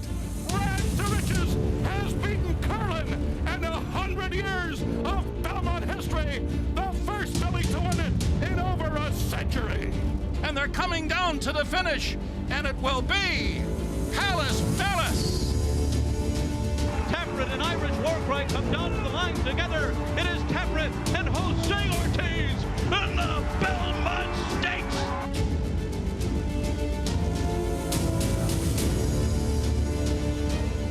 This is what an incredible history. What a history that Todd Pletcher has had in this race. Yes, a filly in the Belmont, one of his 3 victories, and he stacks up pretty good against the rest of this field, who's still all in search of their first Belmont Stakes win. Yeah, I mean, he's a great trainer and needs no introduction, who's won pretty much any big race you can possibly name. But he's really gotten horses to overachieve, not just in the Belmont, but in any of these long-distance races. He's got 2 in the Brooklyn today. He understands the right kind of horses to go the 12 furlong, the long-distance dirt races. He's got the 2 co-favorites coming up in this mile-and-a-half race next as well in the Brooklyn. Let's head downstairs to Paul and JK. Yeah, Paulie, Todd has had a lot of success in these long dirt races. I'm convinced there's no other trainer in the world that has more dirt stallions out there, and you become a stallion by winning these long-distance dirt races. No, he really has. He's had so much success, and, you know, Andy talking about, you know, what he's done with the 3 wins out of the 30 starts, but he could have almost 6 to 7 with a lot of other horses like Commissioner, like Destin, like some other horses that we mentioned in the preview show, that he's been so close, and he just has the knack to get these horses to go long distance on turf and dirt. Yeah, and look, and I think today he's got some chances as well with Known Agenda, a horse that I liked a little bit in the Derby. Didn't run particularly well that day, but Todd's had a lot of horses that don't particularly run well in the Derby, but then they show back up here 5 weeks later in the Belmont Stakes and they do their running. Yeah, they do. And when you look at his other 2 runners, Bourbonic and Overtook, they're really going to have to improve, especially Overtook. I think he's taking a little bit of a chance here. Blinkers are going on that runner. And it's pretty funny that Known Agenda by Curlin, Overtook by Curlin, Rags to Riches was the one that beat Curlin for one of his 3 Belmont Stakes. So we've talked about his mile-and-a-half in the Belmont Stakes later, but luckily enough, if you're a Todd Pletcher fan, he's got 2 runners in here going a mile-and-a-half in the Brooklyn, the 6 Moretti, the 7 Aja Weed.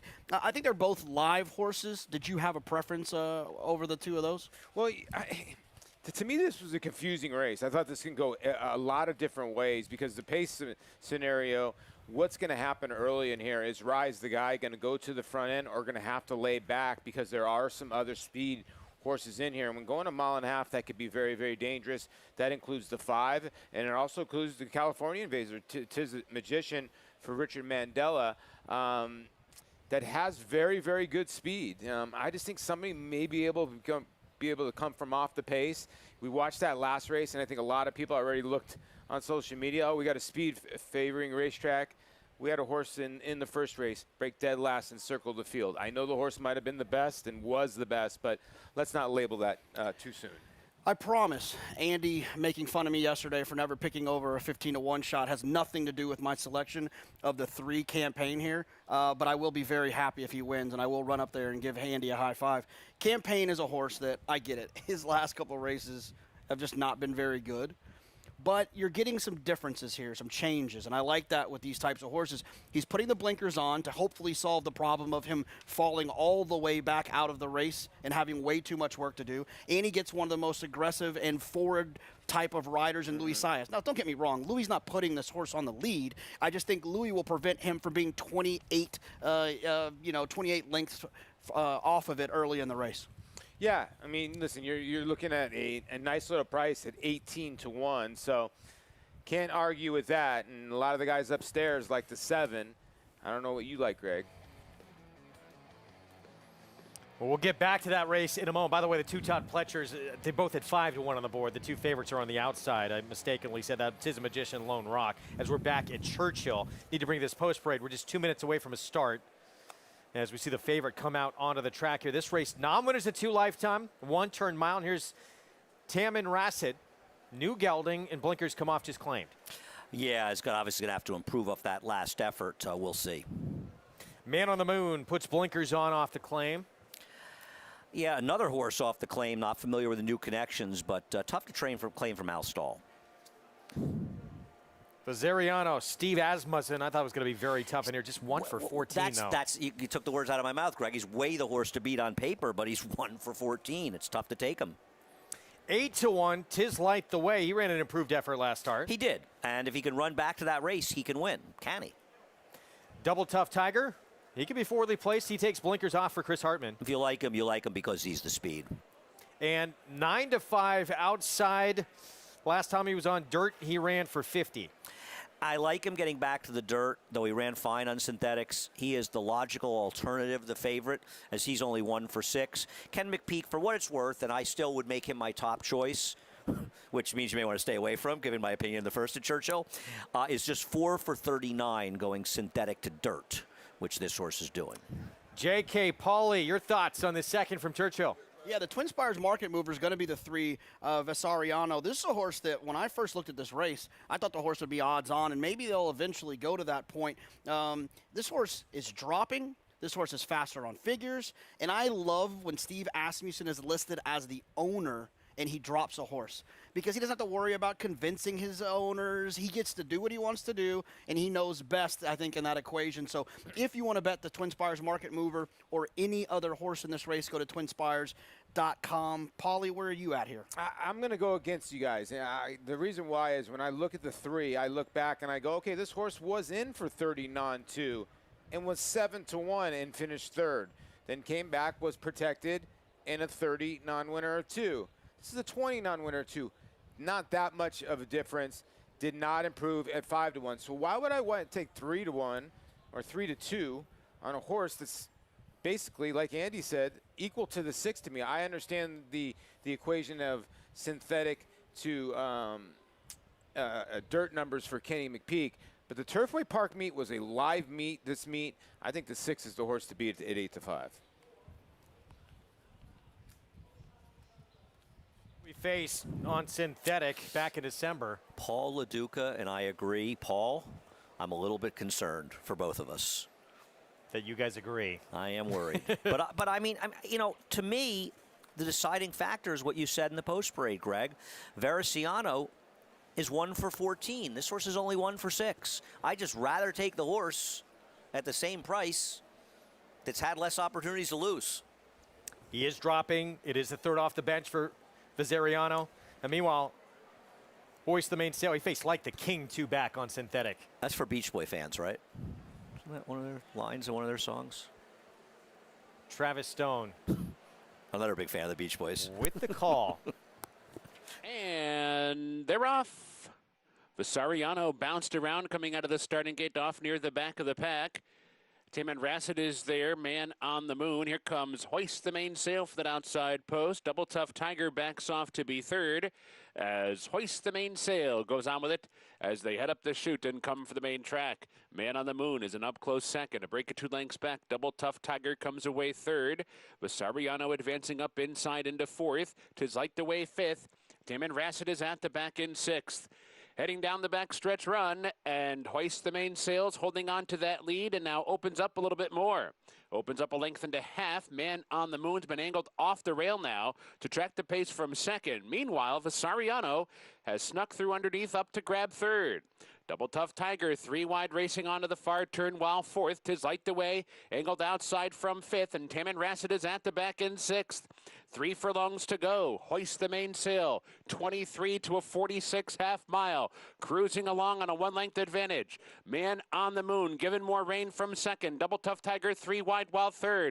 Vessariano down inside under pressure 4th. Tis Light the Way is 5th. At the top of the stretch, Hoist the Mainsail turning for home with Double Tough Tiger and Man on the Moon bearing down with a 1 furlong to go. Hoist the Mainsail's holding on to a tenuous lead. Man on the Moon slicing up through between them. Double Tough Tiger outside. Now it's Double Tough Tiger in front. Man on the Moon finishing with Double Tough Tiger. These 2 noses up and down to the wire. Dead tight photo. Double Tough Tiger, Man on the Moon. Maybe 1-2 under the wire, but it's tight. Hoist the Mainsail was 3rd. I believe it was Double Tough Tiger just getting up, and Mitch Murrell deciding not to go to the front in this race. Give him credit. Thought he would be the speed in here. He let the 6 go. Thought it was a mistake. It wasn't. The number 2 Man on the Moon ran well, and poor Hoist the Mainsail felt the weight of Paul LaDuca and I in mid-stretch. Can this be a game of inches? 5-1 on Double Tough Tiger. Here's our post-parade back at Belmont for the Grade 2 Brooklyn. Going 1.5 miles of the main track. Here's You're to Blame, Ron Moquette. Originally trained by Chad Brown, then trained by Todd Pletcher. Now with Ron Moquette, who trains Whitmore. He's had a lot of chances in these routes, and he just usually comes up a little short. Rise the Guy, Ian Wilkes, 8-1. Source has really blossomed in longest race on both turf and dirt. He's a long shot that has a chance. Big rider switched to Jose Ortiz. John Sadler sends out Campaign. Blinkers go on. He is a deep, deep closer that should get some pace to run at. A couple of years ago, Rocketry looked like he was going to be a star going this distance. I agree, and it's like he never really put it together, and it just seems like he doesn't seal the deal. It doesn't hurt to get Joel Rosario back, though. Speedster with Kendrick Carmouche, Musical Heart. Gotta go, but I think he's going to face more pressure than he faced last time out, going 11 furlongs in the flat out. 1-2 for Todd Pletcher, Moretti. Todd Pletcher has otherworldly numbers bringing layoff horses back in dirt routes. Aja, we just missed a Musical Heart in the flat out. He's my top choice. He really blossomed going the longer distance, and I think he has his best is yet to come. Horse coming from out west for Hall of Famer Richard Mandel. Tis a Magician. He's going to be forwardly placed in here, but he is good. He kept some good company, and he loves the route races. And Lone Rock for Robertino Diodoro. He is on quite a streak right now. And he's another horse who can be forwardly placed in this race. He has definitely been improving, but this is a tougher bunch than he's been facing. He has won 5 of his last 6. This will be his first trip to Belmont Park. It is the Brooklyn Stakes presented by Northwell Health. Let's go to Gary Stevens.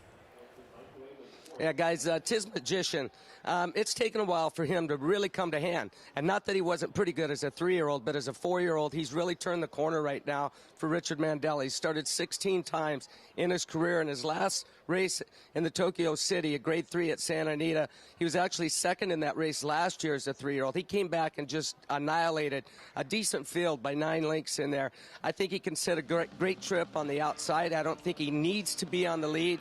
I think he's going to get a generous trip from Flavien Prat. He's well aware of what the pace is going to be. But this is who I like in this race. Maggie?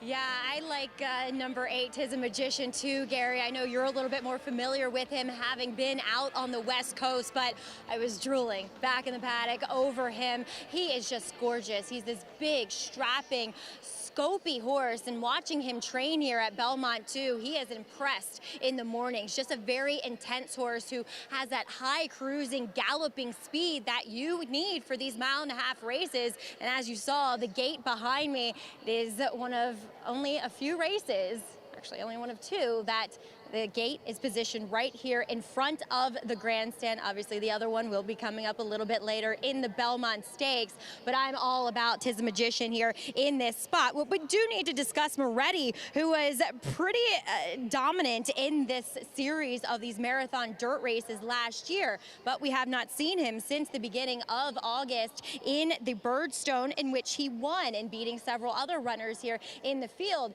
I've always liked him, and he's always this happy yet confident horse, and he came back today exuding that same disposition. And if it was for any other trainer besides Todd Pletcher, I'd be concerned that he'd need a start considering the layoff and the distance.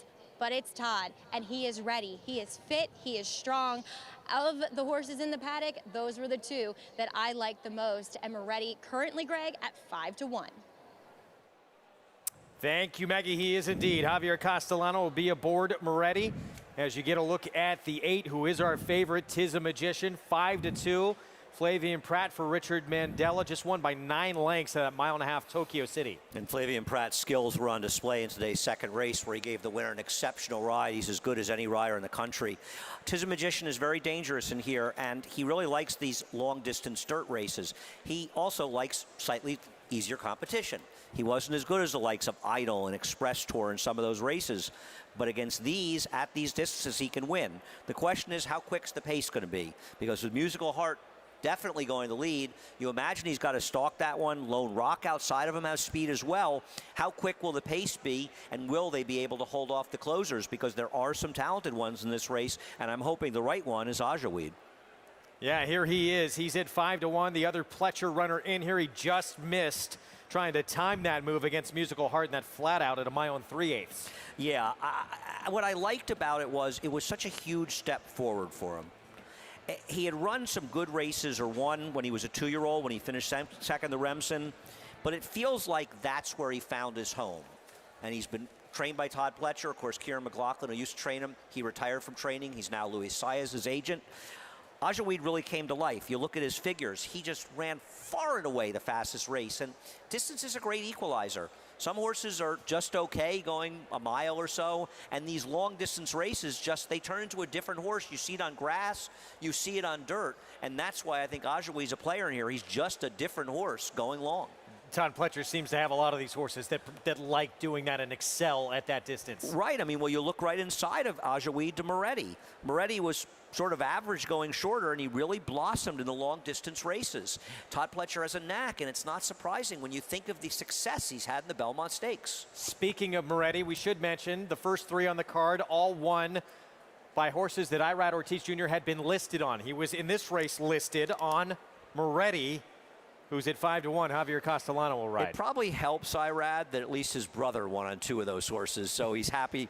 Listen, and he doesn't begrudge anybody, and I'm sure, like everybody, he's happy that he wasn't injured more severely. But it's got to be tough. But having his brother win those 2 races, I'm sure made him feel good. Now, he is certainly missed on this big stage. Grade 2 Brooklyn, presented by Northwell Health. Let's send it upstairs. John Imbrial with the call. And waiting now for number 4, Rocketry, and the 9, Lone Rock. This 1.5 miles, Brooklyn, being run for the 132nd time.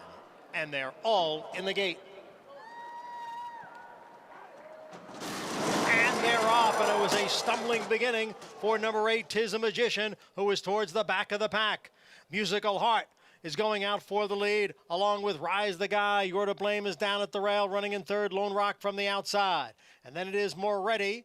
Tis a Magician, who was off to that awkward beginning, has now moved up into 6th. Ajaweed is next in 7th. At the back of the pack are Campaign and Rocketry. They move around the clubhouse turn after an opening quarter mile in 23 and 4/5 seconds. Musical Heart leads here by a length. Lone Rock is on the outside in 2nd. Tis a Magician has advanced now up on the outside and into 3rd. Rise the Guy is down at the rail in 4th. And then it is Moretti as the field heads for the Belmont backstretch. Musical Heart is the leader here, with Lone Rock on the outside in 2nd. Tis a Magician is in 3rd. Rise the Guy down at the rail in 4th. And alongside is Moretti. Then a break of 3 to You're to Blame, who is running in 6th position, followed there by Ajaweed. And it is a big break back to the 2 trailers, Campaign and Rocketry. The half, 47 and 4/5 seconds, and 3/4 in 1:12 and 3. Still Musical Heart the leader, with Lone Rock on the outside in 2nd. Rise the Guy rides the rails in 3rd. And alongside is Tis a Magician in 4th, about 2.5 from the front. Then it is Moretti in 5th. You're to Blame at the fence in 6th. And Ajaweed is in 7th as they go into the far turn. It's Musical Heart and Lone Rock, and they remain 1-2. Tis a Magician on the outside in 3rd. Rise the Guy at the rail. Moretti is in 5th, 3.5 from the front. Then You're to Blame and Ajaweed. Farther back, Rocketry and Campaign. Here's Lone Rock now to take over the lead from Musical Heart. Lone Rock is the leader as they come for the quarter pole. Tis a Magician runs in 2nd, and Moretti is next in 3rd as they head for home now. Here's Tis a Magician up to challenge Lone Rock for the lead. Moretti's on the outside in 3rd. Rise the Guy is in 4th, and they're at the 8th pole. And it is Lone Rock who is opening up on the field here. Lone Rock is all alone here in deep stretch. Lone Rock really pouring it on to win the Brooklyn Stakes decisively. Tis a Magician was 2nd, and Moretti finished 3rd, and the time was 2 minutes, 25 and 1/5 seconds. What's another word for dominant here? This horse has won 6 of his last 7. Lone Rock, a 6-year-old for Robertino Diodoro. 225 and a 5th. I mean, that is a crazy, crazy time. Obviously, the track's playing quickly, but this horse, I mean, he looked like he got shot out of a can at the 8th pole. Tough beat for Tis a Magician, who blew the brake, but he wasn't beating this guy. And it's funny, I just heard from Ramon Vasquez's agent, said to root for his horse in this race. Well, he didn't need me to root for him. This was an impressive performance. Congratulations to Connections. What a race. Lone Rock a long way back to Tis a Magician. Moretti in third. This race all about this 6-year-old by Majestic Warrior, though, Maggie. And I spoke to his owner, Jay Provenzano of Flying P Stable, and obviously he seemed pretty confident in Lone Rock's chances. And I said, yeah, I mean, he's a 1.5 mile specialist. He said he'll go further than that as he is looking to target those races up at Saratoga, like the Birdstone at 1.75 miles. And with this performance, I mean, he could run 2 miles from what I could tell. Yes, Tis Magician, I think it was hampered by the fact he did not get away cleanly, something that he doesn't usually do. He was tracking off of what was a quick pace while 3 wide, but so was Lone Rock. I mean, Lone Rock was 2 wide off that quick pace and had so much left in the tank, just destroying this field. And you could see this horse has the most interesting stride when he's in full tilt because he really extends his legs out. He's so fun to watch, and there's quite a performance in this Brooklyn, guys. Just want to say, let's hold off on the final time, and I hope that the people who do the timing here correct this. Either the 1.25 mile time of 2:04.49 is wrong, or the final time is wrong, because as impressive as this horse ran, there's no chance that he won his final quarter in 20 4/5. So hopefully somebody will get the accurate time up there, especially on a big day like this. Let's go back to the start, and for Tis a Magician, the 8. Oof. Issues out of the gate under Flavien Prat. Yeah, I mean, you blow the brake like that, and you just have no chance. I give Flavien Prat a lot of credit for sort of settling him into the race, and he ran very well to be second. Fortunately, the winner won so easily that you're never really going to think you're going to beat him, but obviously he lost his best chance by the start. Meanwhile, where can I get a future book bet down for the Birdstone? Yeah, he'll be a big price in there. You can get one from me at 1 to 5. Robertino Diodoro, Flying P Stable, Ramon Vasquez, winners of the Grade 2 Brooklyn. Meanwhile, back at Churchill, it was close. All 3 of these right at the wire, but Double Tough Tiger, the best, wins at 5-1. Mitch Murrill, Chris Hartman, Jackie Rojas winning Connections. Craig, I'm leaving you. I'm sad. not going to see you again for about 5 hours. Before you leave, 2 things. I want a Belmont winner, and I want your thoughts coming up on the Acorn. I like Essential Quality in the Belmont Stakes later today. I think he's a very logical horse. I don't love falling on the favorite. I couldn't make a strong case against him. I have an affinity for Search Results. I think Day Out of the Office has a big chance to upset her, but I really want Search Results to win. I think she's the best horse in the race, and I believe that she's going to be very tough to beat. She was a really tough out in that Kentucky Oaks against Malathot. Yeah, it took a big effort to beat her. All right, Andy, we'll see you in a bit. Richard Migliori stepping in for Andy right after a short timeout as our live coverage of Belmont Stakes Day continues. Kentucky Oaks runner-up. Search Results for Chad Brown and Klarovich Stables. Back in action when we return.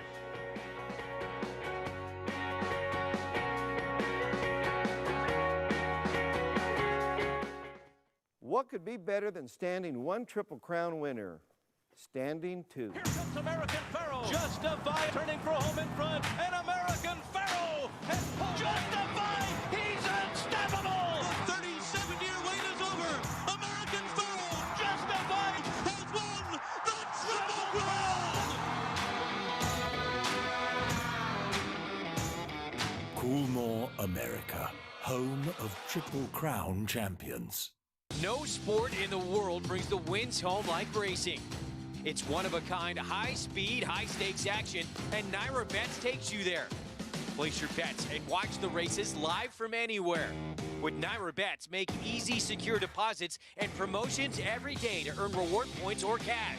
Download the Naira Bets app or visit NairaBets.com.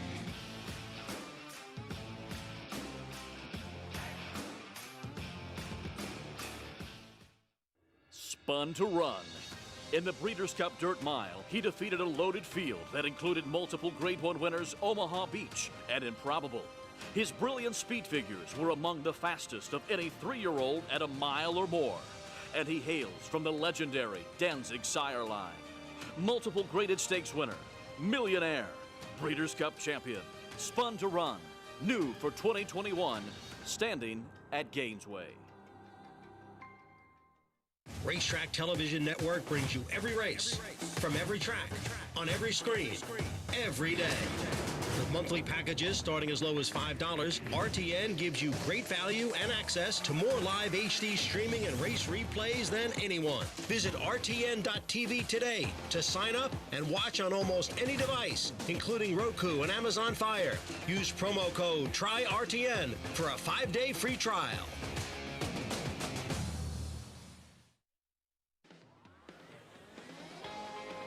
Pleased to be back here on America's Day at the Races as the Grade 2 Suburban in the books, and in the books an emphatic style as Lone Rock gets the victory today. And pleased to be joined by the owner and the jockey, Ramon Vasquez, your first ride here at Belmont Park, but not your first ride aboard Lone Rock. And Ramon, you just looked incredibly loaded the entire way around there. He exploded with you. Yeah, I just thank you God and thank you the opportunity for the owner and my angel. You know, it's I'm really happy. You know, my dream coming true. So yeah, I had a good trip with my horse. I take a good position. I put the horse in the best spot I can. So he had a good trip. When I asked him a lot of horse, so you can see he win easy. So it was so impressive. Congratulations to you. But here's the man that backs this horse, Lone Rock, Jay Provenzano. And Jay, a horse that you've reclaimed, but boy, did going back in for 40 really reap the benefits. So we went in for the 40, we win him in a 5-way shake that day, and we come back and we ran him a mile in the 8th. He excelled. He came out of the race, and Tino called me a couple days later, and he said, I don't want you to think I'm crazy, but I have a race picked out for him. I said, okay. He goes, but it's in 2 weeks. It's a mile and a half to Temperance Hill. I said, you think he can go that far? Well, he did. He floundered a little at the end, and that was his only fault this year, and probably because we ran it back too quick, but he's come back 3 times now in a mile and a half, and Ramon it's him and Ramon. That's who they are, you know. It's his horse, you know. He was very excited this morning. You know, he got on a horse, exercised around the track. I wanted him to really understand what a 3/8 pole is here, opposed to everywhere else. You know, he came back. He came out to the paddock, and he just felt so cool and calm. And I told him, you know, this is a great opportunity, you know, and make the most of it. And he really did. I mean, I can't wait to watch it again. It was kind of like a blur because this is my first graded stake. You know? Well, exactly. Massive congratulations to you on your first graded stake. Now go get your trophy. Thank you so much, Maggie. All right, Jay Provenzano, big supporter, big player in the claiming game. It's not often you claim one, well, twice for 40, and then you win a graded stake, Greg. Oh, what a moment, and what a day to win your first graded stake on as well, on a Triple Crown day with 8 Grade 1s. Absolutely, and a really nice crowd here, an enthusiastic crowd. We can feel that energy, and Jay Provenzano, Flying P Stable, loves this game. He's so passionate about it. How about Ramon Vasquez? First trip around Belmont Park, a mile and a half, and he rode it like he's been doing it his whole life. Yeah, that's not easy to do, time things right, although didn't have to do too much timing with that kind of dominant performance. Grade 1 Acorn is next in this 3-year-old filly division. We'll get to that race in a moment. This is coming up later. Hill and Dale Met Mile. Quick look at those odds there, which we're going to touch on in a moment, but back to the Acorn search results. She could have easily packed it in against Malathot when she got past. She fought all the way to the wire. This will be her first start back since that day. Yeah, she did not want to lose, and she did everything properly that day. Sometimes she's a little reticent to change to her right lead. She'll hang on that left lead. Well, she did everything perfect in the Oaks, and when she was collared, she fought back against an undefeated filly. Gets a good advantageous outside post going a mile here at Belmont. A very deserving favorite. By the way, some of you might recognize him, Richard Migliori, joining us on set, so I didn't get to properly introduce you. Let's talk a little Met Mile coming up later on this afternoon. Hill and Dale Metropolitan Handicap, purse of $1 million. Stallion-making race, as it's referred to. It always draws an outstanding lineup, and Nick's Go will lead the way this year. He's been brilliant since he's moved to the barn of Brad Cox.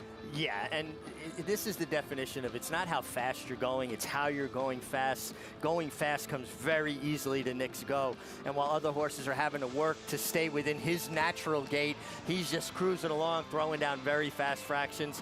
1 turn mile should suit him so well, and another one aided by that outside post. He gets to gallop into the race. There's no pressure leaving the gate. You don't have to worry about getting squeezed back between 2 horses like Jackie's Warrior did earlier in the Woody Stevens.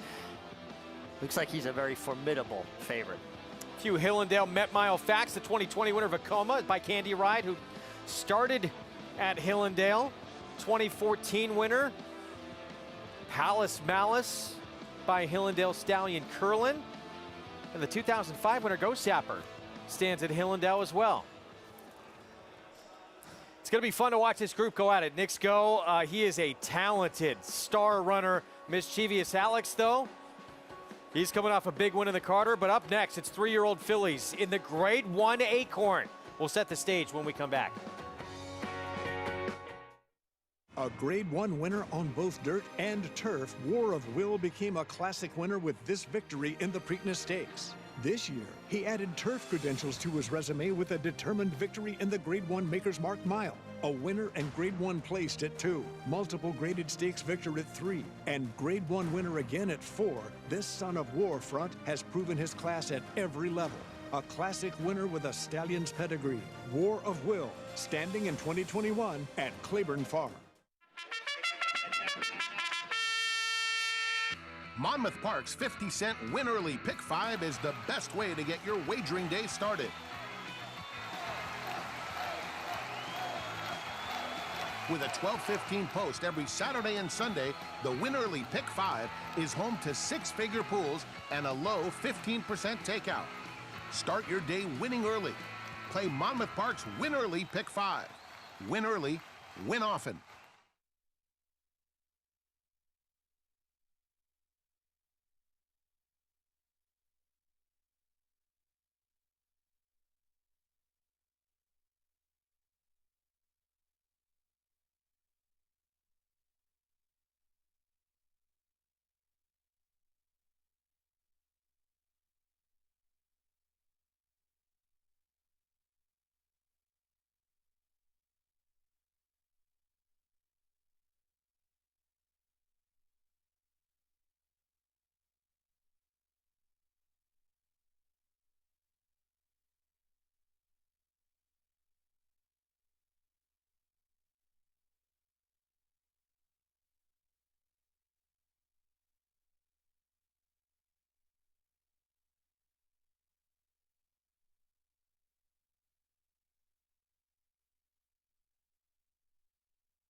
Welcome back to America's Day at the Races, brought to you in part by America's Best Racing. For the love of the race, check out americasbestracing.net today. And why, you may ask, you would do that? I have the guy right here to tell us why.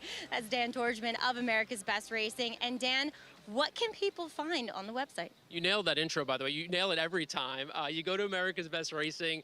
We've got a ton, I mean, all year round, but specifically today, Belmont Stakes Day, quick sheet on all the contenders in the Belmont Stakes. We've got race previews, handicapping for the undercard races. You want to make some money, we've got some great analysts, expert picks. And then on site here today, we've got a whole team capturing social media, photos, capturing great video you'll find on the website and also on our social media channels.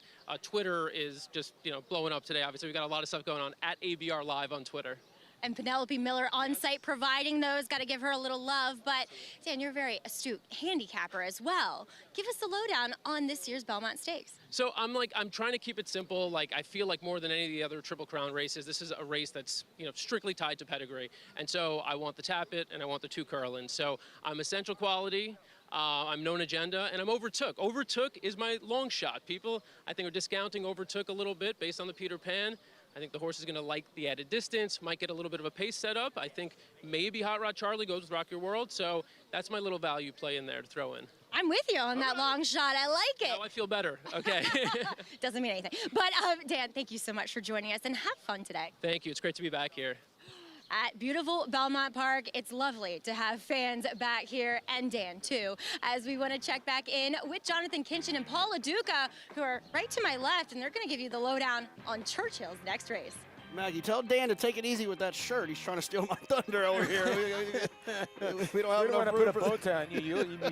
You'd be sweating more than you're sweating now. Oh, there's no doubt. Look, in this race right here, I like the 6 Conquest Rainy City. I talk about it all the time. I love when these 2-year-olds have performances when they were 2 that fit now as with these 3-year-olds. And I thought Conquest Rainy City, that race at Keeneland showed speed, ran well that day, got a nice speed figure. That horse is going to improve, and I like the tactical speed in this race. Yeah, and you got good connections, obviously, with Joe Talamo and Mike Maker. This horse is going to get Lasix for the first time in his 3-race career. The crazy part is Michael Maker and Joe Talamo are 0 for 20 this year together, which is a little surprising. I'm on the favorite, El Kabong. I didn't think he would be the favorite. He's 0 for 3. He's been very, very close. It's kind of the horse you sort of want to stay away from, but I thought his races have been good enough to win this for Ashbrook Farm. So I know a lot of money is going to Winworthy because Joe Sharp's been hot. Yeah, the one Winworthy does make sense. Has a nice speed figure. Had a trip last time too. Lost some ground on the turn, and we'll be able to work out. Hopefully, we'll be able to work out a better trip down here on the inside. But like I said, the 6 Conquest Rainy City for me. Paulie's going to go with the 5 El Kabong, and then now we're going to listen to the voice of the Kentucky Derby, Travis Stone. Last one is Pine Knoll. They're in the gate. And they're off. Pine Knoll, that outside post, bounces out near the top. Tiger Shark is there. Metolius is showing speed too. And Winworthy for that inside post comes up to make it 4 across the track as they head for the first turn where Tiger Shark goes on with it now. Tiger Shark takes the lead, tries to cut the corner into the clubhouse turn. Metolius is running in second. Pine Knoll spun out 3 wide while third. Winworthy gets a cozy spot toward the inside fourth. A break of 2 back to El Kabong, who comes away fifth. Conquest Rainy City is 6th. Dominar 7th. Cool Rags 8th.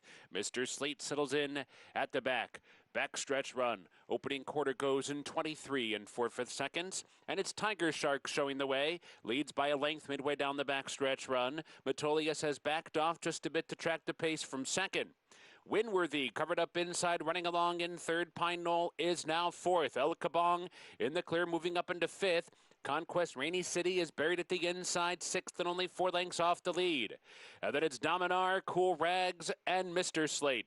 On the far turn, Tiger Shark still there. The leader by 3/4 of a length. Pine Knoll's coming on with a wide sweep. Winworthy finds a seam toward the hedge and slips up on through. Metolius is also there as they come off the turn, and El Kabong swings 4 or 5 wide off the turn. They're at the top of the stretch. Winworthy tried to cut the corner, holding on to the lead. Pine Knoll there. El Kabong bearing down. Here comes El Kabong, and Cool Rag switched outside too. It's Pine Knoll inside, El Kabong outside. They brush right there outside the 16th. Pine Knoll short lead. El Kabong, these two stretching it with every stride. Here's the wire. El Kabong maybe.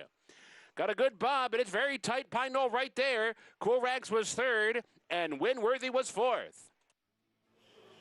Looked like El Kabong just in that final stride, getting up for the win at 5-2. El Kabong trained by Rusty Arnold, George Arnold, ridden by Jimmy Graham, and you could see Jimmy Graham's having his hands full. El Kabong is wanting to lug in, get over on top of the runner-up, what I believe is the runner-up, Pine Knoll on the inside, and he really couldn't let him fully run. He kept having to correct his path until the last few strides. He kind of gave him his head and got that little bit of an advantage, it appeared. But certainly a nice effort from the 5 El Kabong as well as Pine Knoll down on the inside. El Kabong broke outward just a touch. One more look. El Kabong outside the 10 Pine Knoll. Down on the fence, the new gelding for Brad Cox. And these two in lockstep to the wire.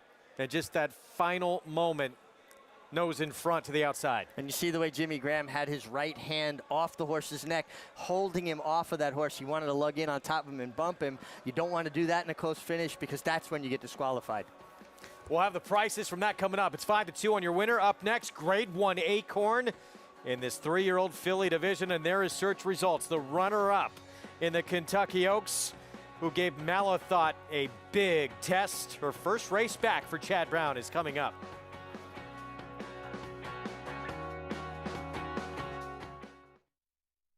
Consistently versatile with 21 Grade 1 winners on every surface from 6 furlongs to 1 1/4 miles all over the world. Spectacular return for Charlatan in the Run Happy Malibu Stakes. But it's Nashville. Nashville under no stress whatsoever, winning it. Lady Spike Spear has gone on to win the Natalma by 3/4, Alda. All purpose, all places, all power. Speightstown. It's a big week of racing action, and Twin Spires has got you covered. Place a win bet on any race at Churchill Downs or Belmont Park today with Twin Spires, including Saturday's 153rd Belmont Stakes, and you'll get your money back if your horse finishes second or third. That's right, money back for second or third. Bet on the best racing all in the one place with Twin Spires. Download the app today.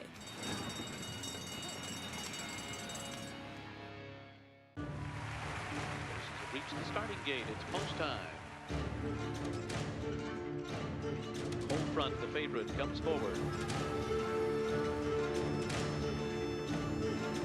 And they're into the stretch. Cold front put to the test. Cold Cash on the outside trying to go with him, but Cold front kicks away.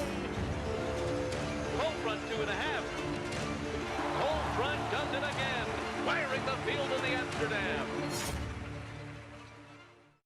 Nobody wants to fall into a safety net, but when adversity or hardship presents itself, it beats the alternative. Since 1943, the Jockey Club Safety Net Foundation has been serving those individuals and families in need across every facet of the thoroughbred industry. Help us continue to be the safety net and catch those most in need. Visit tjcfoundation.org to learn more.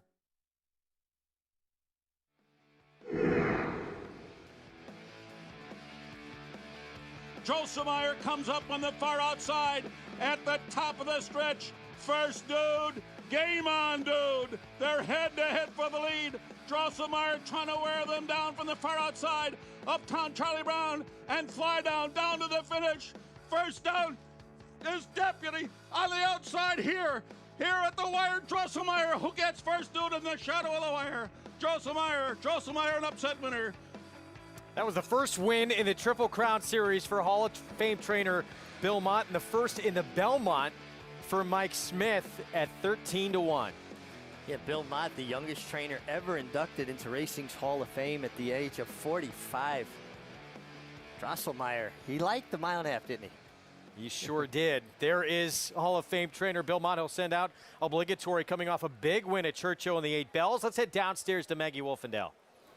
And the field assembled and the jocks are up here for the Grade 1 Acorn. We'll begin with the favorite, and that is Search Results, coming in off of a narrow defeat in the Grade 1 Kentucky Oaks, in which I think turning back to a 1-turn mile is absolutely ideal for her. I questioned her ability to get a 1.1 miles, and she certainly does get it, but I think she could be that much more effective at this distance, and she looks better. Amazingly better. Not that she needed to improve much, but I'm so taken with her today compared to what I saw from her going back to the Grade 3 Gazelle at Aqueduct. I'm all about Search Results today. But I will say some positive things about number 4, Day Out of the Office, who I didn't necessarily like heading into this effort, but she has done really well from 2 to 3. The first time I'm laying eyes on her here since the last time I saw her in the Grade 1 Frizette. She was a big 2-year-old, but she's gotten longer, she's gotten more athletic, and mentally she has calmed down so much. And I think that's a feather in her cap as she does try to get the mile here once again. Physically, Greg, she looks as though she could be effective. Maggie, thank you. It is going to be a lot of fun to see this group go at each other. Odds on Church Results. Winner of that Grade 3 Gazelle when she was not switching her leads, but she put up a huge fight in the Kentucky Oaks. She really did, and I thought it was very encouraging that she switched leads right on time in the Kentucky Oaks and battled as gamely as she did. Here they come through the tunnel. Our second of 8 Grade 1s on this tremendous card. You can play all the action by getting signed up with Naira Bets. Belmont 25, that code to use for a $25 free play in the Belmont. And a 100% deposit match of up to $200. Go to NairaBets.com or download that Naira Bets app to get involved. We will begin with a filly who was in that Kentucky Oaks as well for Brad Cox. Travel column, she wound up 5th in the race. She entered that race off a win in the Fairgrounds Oaks. Yeah, set the pace in the Kentucky Oaks, was 3.5 to 1 that day. Actually a shorter price than Search Results. Turns back, but gets a difficult post on the turn back. Juddmonte Homebred, a daughter of Curlin, obligatory. She just ran a huge figure in the Grade 2 8 Bells. Got a lot of pace to run at that day to run down Day Out of the Office, who was returning off of a layoff. Very good form right now, obligatory. Day Out of the Office, she won the Grade 1 Frizette. Here's a 2-year-old. She was the runner-up of the Breeders' Cup Juvenile Fillies. Tended a scorching pace in the 8 Bells, opened up turning for home, and maybe those fast fractions and a little bit of the layoff got to her. She was run down by obligatory. Make Mischief, she's the biggest price in this race. She was 3rd in that 8 Bells behind obligatory and Day Out of the Office. Another one who rallied from off the pace, got a good trip that day, saving ground. And the one to beat, she's the 4-5 favorite, daughter of Flatter, Chad Brown, Klarovich Stables, Javier Castellano filling in for Irad Ortiz Jr. Ran too good to lose in the Kentucky Oaks, did everything but win, is very good, a neck away from being undefeated. She's the odds-on favorite as she cuts back to this mile distance. Let's head downstairs to Paula Duca and Jonathan Kinchin. Paulie, this is one of my favorite races all year long. Same idea with the Woody Stevens. You have these horses that are on the Oaks Trail trying to get the 1 1/8, the Derby the 1 1/4. You eventually kind of realize maybe they want to go shorter. Yeah. You cut them back to this 1-turn mile. I love this race. Yeah, listen, it looks like it's going to be a battle between 2 fillies in here, between the 4 and the 6. And when you look at Search Results right now at 4-5, it's a little enticing. I thought she might be a little bit less than that. Although the 4 Day at the Office is very formidable in this spot. But the 6 Search Results were on the cutback, running second to Malathot.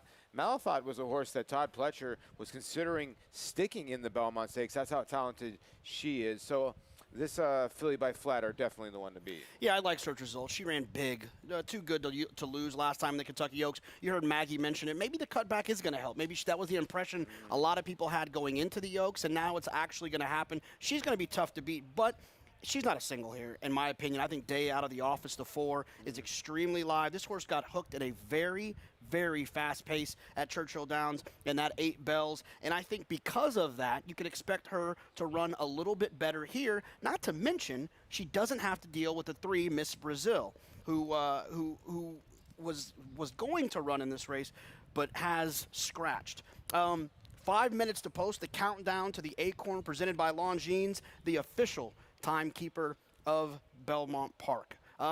It's the 4 and the 6 for me, Paulie.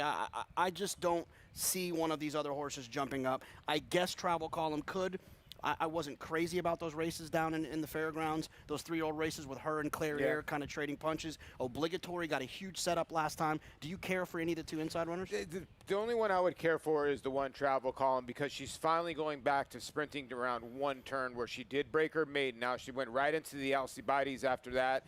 Obligatory is another horse that won the 8 Bells around 1 turn. But Day at the Office, if you look, the only really bad race, and it wasn't a bad race, got beat by Vequist in the Breeders' Cup Juvenile, and that was going around 2 turns. All the rest of the races around 1 turn have been darn good. Paulie, let's check with someone who's ridden more races here at Belmont Park than you and I combined. Gary Stevens, what's going on? Oh, man, I haven't ridden as many as Richie Migliore, I can tell you that. But this is going to be a chess match. This is what's fun about Belmont Park. Short field, Grade 1. You've got 2 guys that are in the Hall of Fame, and Javier Castellano, Johnny Velasquez, and then you've got a group of 3 guys that will possibly be in the Hall of Fame, the young guns of the game. But when the money shows up and they put the G1 next to these races, the guys with the seasoning, they tend to outthink a little more, see things before they happen. And believe me, in horse racing, if you think you haven't seen it, it will happen. But these guys have seen pretty much everything, and it's going to be an interesting race to watch. I just want to see a good horse race with a close finish. Richie? Yeah, it should be a really interesting race. I think Day Out of the Office potentially could have a little bit of an advantage from just her natural speed. I don't think she's going to face the kind of speed she faced in the 8 Bells. I mean, Travel Column could be quick, but she's coming out of 2-turn races. The main speed of this race was taken out. Miss Brazil, her scratch, really made this interesting. You look back to Travel Column, when she broke her maiden, she was zip along pretty good in that sprint. Drawn inside, and there she is. I know going a little bit longer can dull that speed, but they've got to try and go, don't they? Well, from the rail, I think it kind of simplifies things. Come out, running, and then if someone wants to go, they've got to use a little bit more, create some separation, give yourself some options. Florent Giroux, how many times have we seen him be aggressive on America's Day at the races? Well, we know John Velasquez knows how to take advantage of speed as well. We saw that with Medina Spirit in the Kentucky Derby.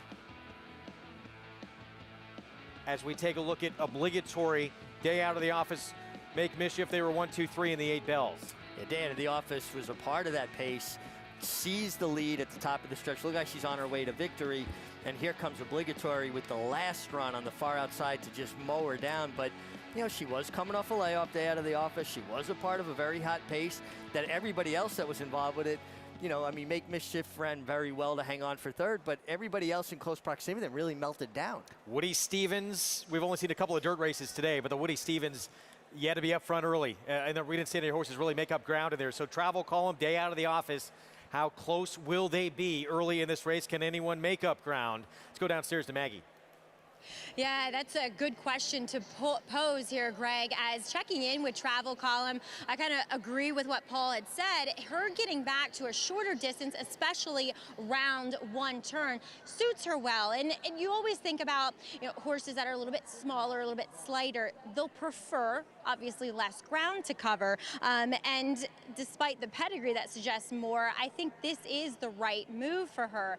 She did get a little bit hot. I'm not as familiar with her. I remember her from the fairgrounds in the Rachel Alexandra. She was a little tuned up or keyed up that day, but it also bodes well for her turning back a bit. I don't like her as relative to the top 2 in here, but she is one that has to be considered given the race conditions as the horse that just continues to win me over in enormous amounts is number 6, Search Results, Greg. She looked absolutely phenomenal out on the racetrack too. Public agrees. She's 3 to 5. Heard from Chad Brown earlier when he was talking to Maggie. Said he would have liked to have a little more time with her, get another work into her. But here they are, and obviously on her talent alone, she could be good enough to win this race. Well, absolutely. I mean, this is the 4th start of her life, and she's fighting with Malathot down to the wire. And when she got collared right there, you would have forgiven her if she got beat a length and a half, 2 lengths. Well, Malathot got the measure of her. Well, she wasn't going away without a fight. She was giving Malathot all she could handle all the way through the wire. What do you think about her cutting back to this mile distance? Do you think potentially she could be better at a mile? I do. I do think potentially she could be better at a mile, and I think she's the best. She got the best of it in the post position draw. 1 turn mile at Belmont, you got a full half a mile till you get to the turn. You're outside, you're allowed to gallop into the race, get into a good rhythm, your horse breathes the right way, everything is much more, it's just a smoother way to get into a race. I think it really helps her cause, not that she needed much help on paper. And obviously it's tough for all these connections to have Irad Ortiz Jr. out today, but they get a rider who actually won on her in the Busher in Javier Castellano. Yeah, Javier Castellano has some knowledge of her, and he is a Hall of Fame already, just as Gary Stevens mentioned. 4 to 5 of the Kentucky Oaks runner-up. Search Results as we get set for the Grade 1 Acorn. Let's go to John Imbrial. And the final horse, Search Results, moving into line for this Acorn Stakes.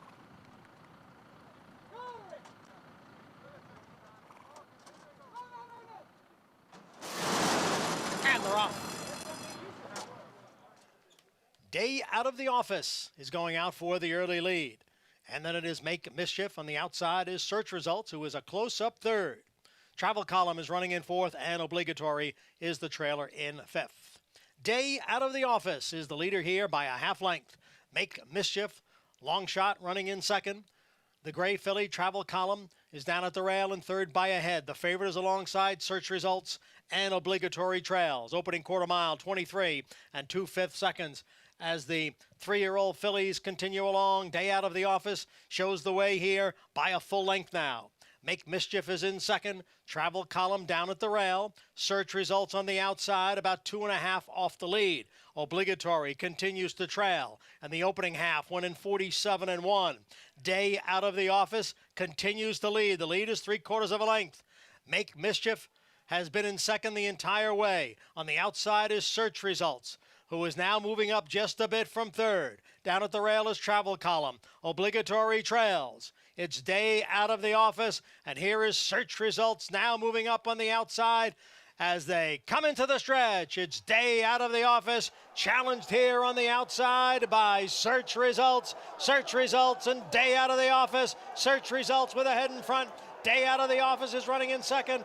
Then Make Mischief and Travel Column out in the middle of the track. Obligatory is putting in a late run. Search Results trying to hold off Obligatory, and Search Results wins her Belmont debut, and she does it in the Grade 1 Acorn Stakes, the mile in 1:35 and 2. Well, Obligatory was coming. Search Results gets the win, though. Chad Brown, Klarovich, Javier Castellano.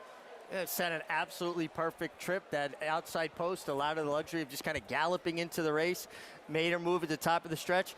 I thought that the 4-horse Day Out of the Office had a distinct advantage because of the slow pace. She really had no answer for Search Results, and give Obligatory high marks for closing as stoutly as she did off of very moderate fractions, a half a mile and 47.1 around one turn. She's completely out of it now at this point and still able to close into this very slow pace on a track that you know is going to be fast on a day like this. Search Results, though, in the end, picks up a Grade 1 win, Maggie. That she does. She one day will learn to switch her leads, Greg, because I don't want to say it almost got her beat today, but I kind of do. With Obligatory, who is like a bicycle, as Mig likes to point out. I mean, Jose Ortiz was riding her at the 3/8 pole, and she finally kicked it into gear late, almost getting to Search Results, but she did prove best today. She's a very, very talented filly and a daughter of Flatter, Greg. Yeah, how about that? Daughter of Claiborne Stallion Flatter with this victory. Now a Grade 1 win on the resume. She is very talented and still, yes, trying to figure things out. As you know, we were watching this stretch run, seeing that she didn't switch leads, and here comes Obligatory flying. If she was able to do that and turn it on, able to switch leads, how different would this have been? Well, I think she does find more. You know, we talk about what does it mean for a horse to switch leads. You're running through the airport carrying your suitcase in one hand. You start to get tired, just automatically you put it in your other hand, you get a little bit of energy, a burst of energy. And you could see, though, like, you know, it's interesting because she switched leads perfectly in the Kentucky Oaks, so you know she's capable of it. And you're going to watch Javier Castellano right in here. Watch his inside rein. You see how he cocked her head? He was trying to shift her weight to get her to get over her right lead, and all she did was kind of go in instead of jumping to her right lead. That's one of the signals, one of the cues riders give. So the fact that she could do it, it's just baffling why she wouldn't do it on certain days. And how obvious is that when you're on a horse's back that they're not making that switch? Oh, you feel it immediately. Just the position of their body, their inside leg and their inside shoulder is pointing more towards the finish than their outside leg and their outside shoulder. And like I said, Javier tried to get her to switch. She just was having none of it And today. at what point, as you're trying to do this, because you know as you're doing that too, you're giving up ground to whoever's coming, do you give up and just say, let's just go with what we got? Well, Javier tried it one time really good, and he said, nah, I got to keep going forward. Don't keep trying to make her switch and potentially break my momentum. Because if he had continued to fight with her, I think it would have been even a lot closer than it was. In the end, she's able to hang on despite switching leads. And now she's got a Grade 1 win on the resume. Chad Brown, Klarovich, Javier Castellano, one of the top trainers in this game. Chad Brown, already off to a huge afternoon, and he's got some big ones still to come, including that rematch with Domestic Spending. and Colonel Liam in the Grade 1 Manhattan looming. We'll be back with more on America's Day at the Races after this. My dad loves the lottery. Growing up, he was always playing, so I had the idea to create an app that lets you play the lottery on your phone. I think that was my idea. It's called Jackpocket. It's like having a jackpot in your pocket. I came up with that too. Jackpocket allows you to play official lottery games on your phone. Just choose your game and pick your numbers. I wasn't sold until I saw the actual ticket on my phone. Was that your idea too, Dad? Don't be a wise guy. Go to jackpocket.com to get your first ticket free. The Run Happies keep winning. What a day at Belmont Park when a pair of Run Happies crushed the competition. TD and Rising Star Following Sea delivered yet another emphatic performance, sailing down the stretch to win by 6.5 lengths. Then 2-year-old filly Happy Soul soared to victory, winning the Astoria Stakes by a whopping 11.5 lengths. Price for success of just $10,000. Call Bernie Sams and book your mare to Run Happy, standing in stall 1 at Claiborne Farm.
Welcome back to America's Day at the Races. It is Belmont Stakes Day, and we've had yet another Grade 1. But first, we are brought to you in part by Naira Bets. Bet any track, anytime, anywhere with your Naira Bets account. That Grade 1 I was mentioning is the historic Grade 1 Acorn, and it went to search results today. I'm pleased to be joined by her owner, Seth Klarman. And Seth, take us from the emotional roller coaster that I'm sure was the Kentucky Oaks to this victory today.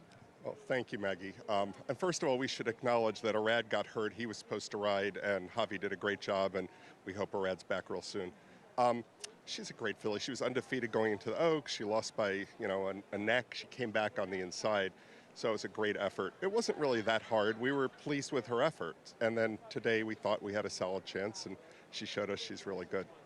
Do you take her on to Saratoga and explore the Coaching Club American Oaks in Alabama, or do you think she is a filly that you want to keep at shorter distances? I think that's Chad's call.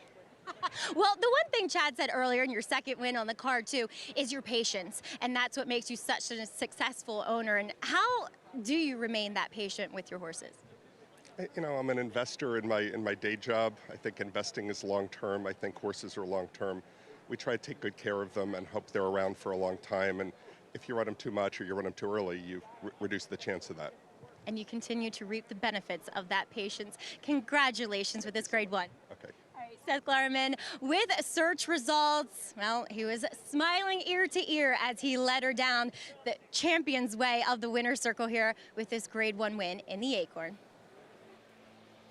Being a little modest there, legendary investor, of course, Seth Klarman, and he has had so much success with Chad Brown, and it sounds like he really leaves it up to Chad to call the shots. I think owners get the best out of their trainers and riders when they allow them to do their jobs and trust in them and have that kind of relationship where there's good communication and trust between both parties.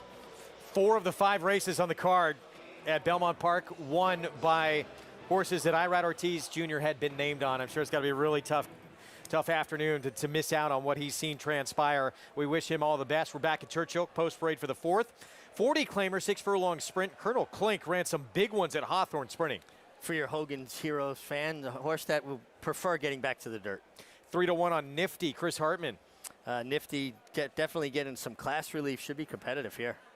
Big scratch, taking some of the speed out of the race with the 3. Here's Donald's Creek. Yeah, a horse that has some good races on the dirt. It's kind of a dual surface kind of horse.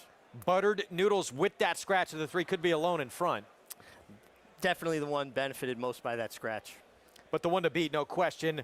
Rocking the Boat. Huge performance last time out, but gelded off of a win after he's claimed by Dale Romans. Yeah, kind of an unusual thing to see that kind of a change off of a win, but Dale Romans, certainly one of the all-time leading trainers at Churchill, knows what he's doing. He looks great warming up as well. Let's go downstairs to Jonathan Paul. Yeah, guys, the Twin Spires Market Mover is going to be the 5 buttered noodles, and it's not just because I am getting a little bit hungry and that sounds delicious. I think it has a lot to do with the fact this horse is dropping in for a tag, been facing starter allowance company as of late, and I'm not a big believer in the 6 Rocking the Boat at such a short price. If you want to bet the Twin Spires Market Mover or any other horse in this race, go to twinspires.com. Paulie, are you hungry for some buttered noodles? I'm always hungry for some buttered noodles. I grew up on it when I was a kid. You got to understand the Italiano over here. I think a lot of people also are looking at buttered noodles and thinking, okay, there's not really much front-end pace or need the lead types, sort of like him. Now, Rocking the Boat, first-time gelding, can he stay close to buttered noodles? Yes. The 3 DeRapper is that cheap speed. The 2 Nifty is the type of horse that comes from way out of it. So I think the public at 2-1 is thinking, okay, there is going to be some pace in this race. I just don't know taking 4-5 on a horse that has won a race off the claim. And Dale Romans had this horse. Why didn't he geld him before? He gelds him now. So I don't know if I want to take a horse at 4-5. Yeah, it comes in off a little bit of a short break. And I just, look, I have no problem, and I know people at home are probably giggling, I have no problem betting 4-5 shots, but I need you to feel like a 4-5 shot. Yes. I need to believe all the boxes have to be checked. And for Rocking the Boat, those boxes just aren't checked. And I just feel like there's probably some better value in this race. And I think the 5 buttered noodles, for the reasons you mentioned, getting loose on the front end is a very big possibility in here. I like the outside draw, and I like the price. And I also like Travis Stone, the voice of Churchill Downs.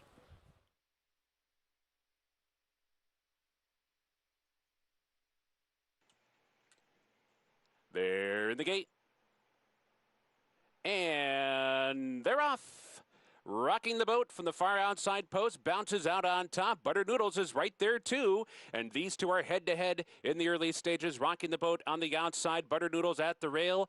Buttered Noodles comes on through to grab a narrow lead. Rocking the Boat is right there racing up into second. Nifty down inside, not far behind, while third. Donnell's Creek is an up-close fourth, only 2.5 lengths off the lead. Colonel Klink is at the back and 5 lengths behind with 4 furlongs to go. Buttered Noodles bounding along up top, heads for the far turn run. Rocking the Boat is right there through an opening quarter mile in 22 2/5 seconds.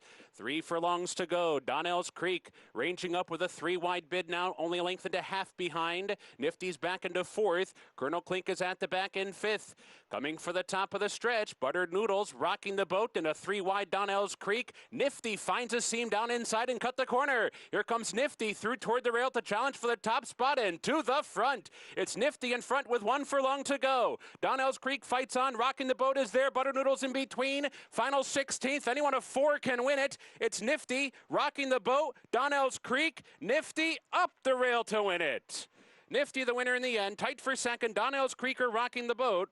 Buttered Noodles was 4th. Nifty up the fence for the win in those white blinkers for Chris Hartman. Nifty got a nifty little ride from Mitchell Morrow, who squeaked through along the inside. And you could see he was determined that he was going to get through. He was never even thought about leaving the fence.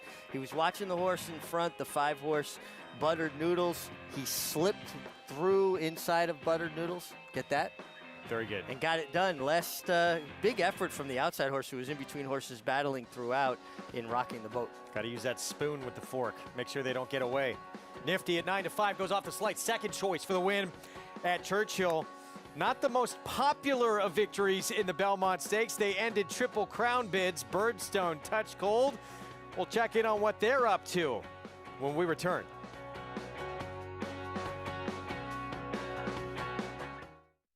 Caraconti, a leading sire amongst his crop by percentage of stakes horses. Caraconti is off to a strong start at stud. Top runners include graded stakes winners Kinzai Warrior and Sol Volante. Plus, 2-year-old stakes winner Spanish Love Affair and dual surface dynamo Princess Grace. To Princess Grace. A rising star with graded stakes winners on both dirt and turf. Caraconti, standing at Gainesway. No sport in the world brings the wins home like racing. It's one-of-a-kind, high-speed, high-stakes action, and Naira Bets takes you there. Place your bets and watch the races live from anywhere. With Naira Bets, make easy, secure deposits and promotions every day to earn reward points or cash. Download the Naira Bets app or visit nairabets.com.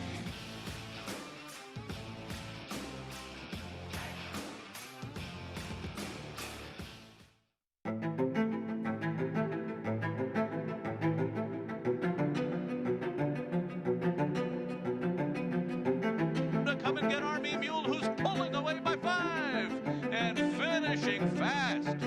Army Mule, ultra impressive in the Cartery full home. Won it by 6. A 10 down 20 here. We could hold on the done. 221, 210,000.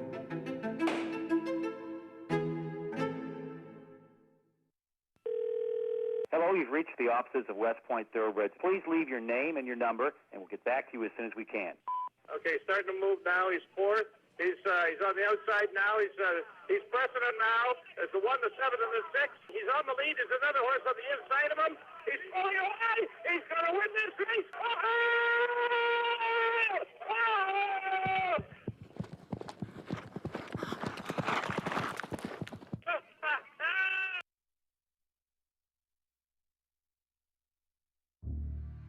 At Old Friends, a home for retired thoroughbreds, there's a band of horses who won the Belmont Stakes. But for a single day, these 3 played the role of the villain, denying horse racing a triple crown. Birdie, this is Birdstone. Birdstone is a marvelous racehorse. I think Nick Zito told me when he won the Belmont, he weighed 950 pounds. So he's obviously tiny, he's still tiny. I always wanted him because I was at the Belmont with everybody else the day that he won, and everybody in the place was disappointed when he beat Smarty Jones out of the Triple Crown, and even Tom Durkin, the race announcer. And Birdstone has won the Belmont Stakes. Birdstone wins the Belmont Stakes. You look like you could win the Belmont again.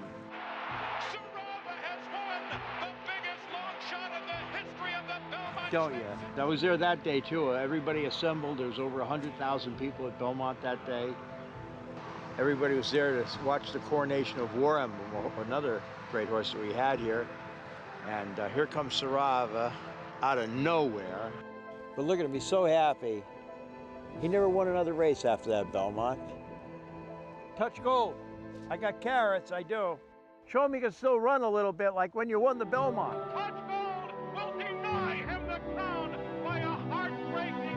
And he's got exactly the opposite temperament of Silver Charm. Silver Charm is kind, he's nice, he's gracious. This guy's just rugged and tough. Yeah, he's a real macho guy. But he still runs good. He's 27 years old. One of the great things about horses is they don't hold grudges. They really get along in their vintage years. He loves this. Don't you?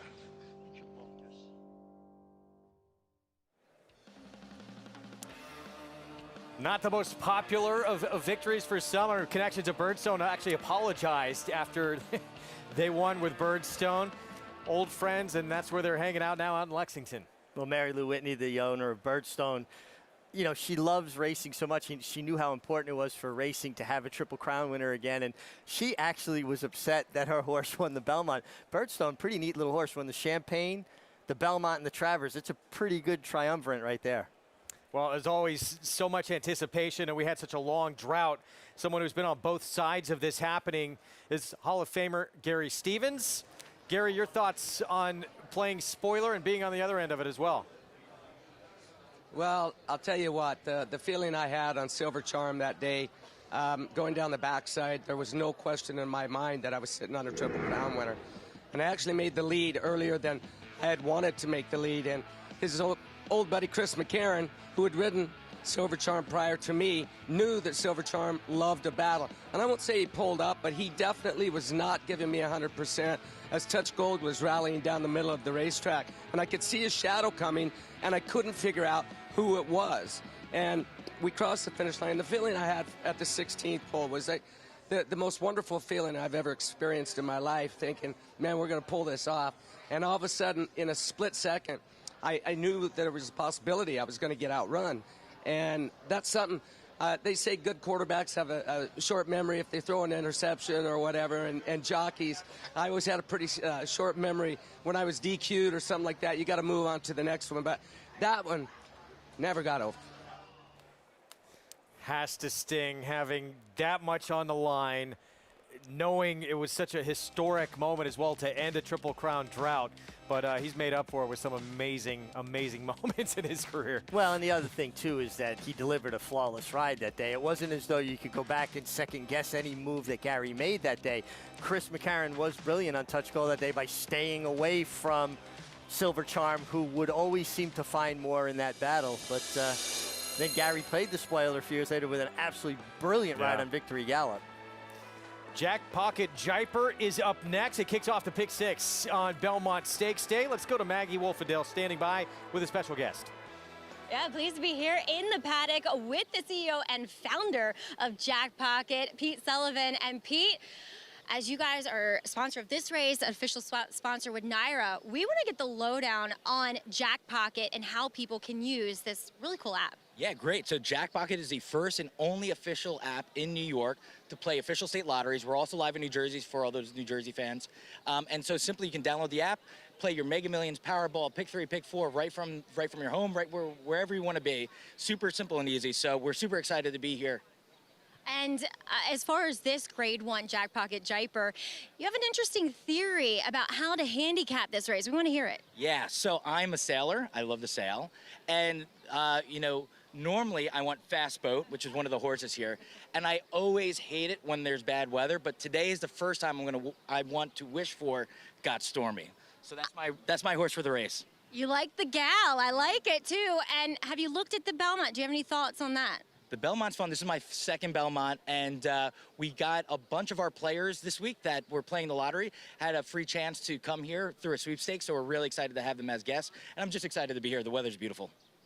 Okay, so no Belmont pick. No Belmont pick yet. I'm still thinking. Like me, you want to see them in the flesh. I need more info. I need to gather my data and make a really educated guess. So I have a little more time to gather data. That you do. About 10 to 7, you have to make that assessment. And Pete, thank you so much for joining me today. And thanks for bringing Jack Pocket to Belmont. Thank you so much. Thanks for having us. All right, the Jack Pocket Jiper, as please be joined here by Pete Sullivan. Make sure you download that app today. Greg? Maggie, thank you. With this pick six up next, grade 1 Jiper in a race that I believe many feel. This one right here in that background, Bound for Nowhere, is a single in the sequence for Wesley Ward. Came off a long layoff to win the Shakertown at 5.5 furlongs. Can he get the 6? He's yet to win at that distance yet. We'll be back.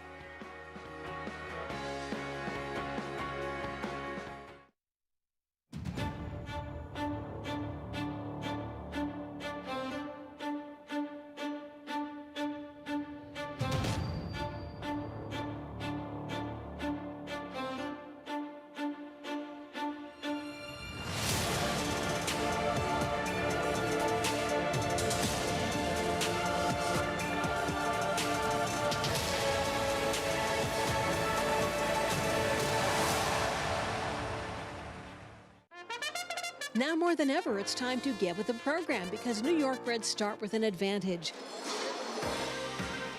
New York Reds run for serious green at Belmont in Saratoga. New York bred maidens run for up to $75,000 and allowance horses for up to $85,000. And serious New York bred owners can collect awards of up to $20,000 per horse per race in open company. So get back with the program. Seriously.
You're watching America's Day at the Races on Belmont Stakes Day here on Fox Sports 2 and regional networks out in Southern California. Good to have you with us.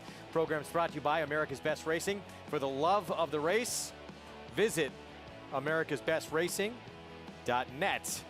Today, the Pick Six is coming up. Grade 1 Jaipur, 6 furlongs over the inner turf and Bound for Nowhere. Maybe a little bit too much being put to the fact he has not won at 6 furlongs. He has won at 7 furlongs on the turf. Yeah, I don't think the 6 furlongs is an issue whatsoever. He won the Shakertown from well off the pace, which is not his usual running style. Usually he has speed. He didn't break particularly sharply. He actually broke a bit awkwardly.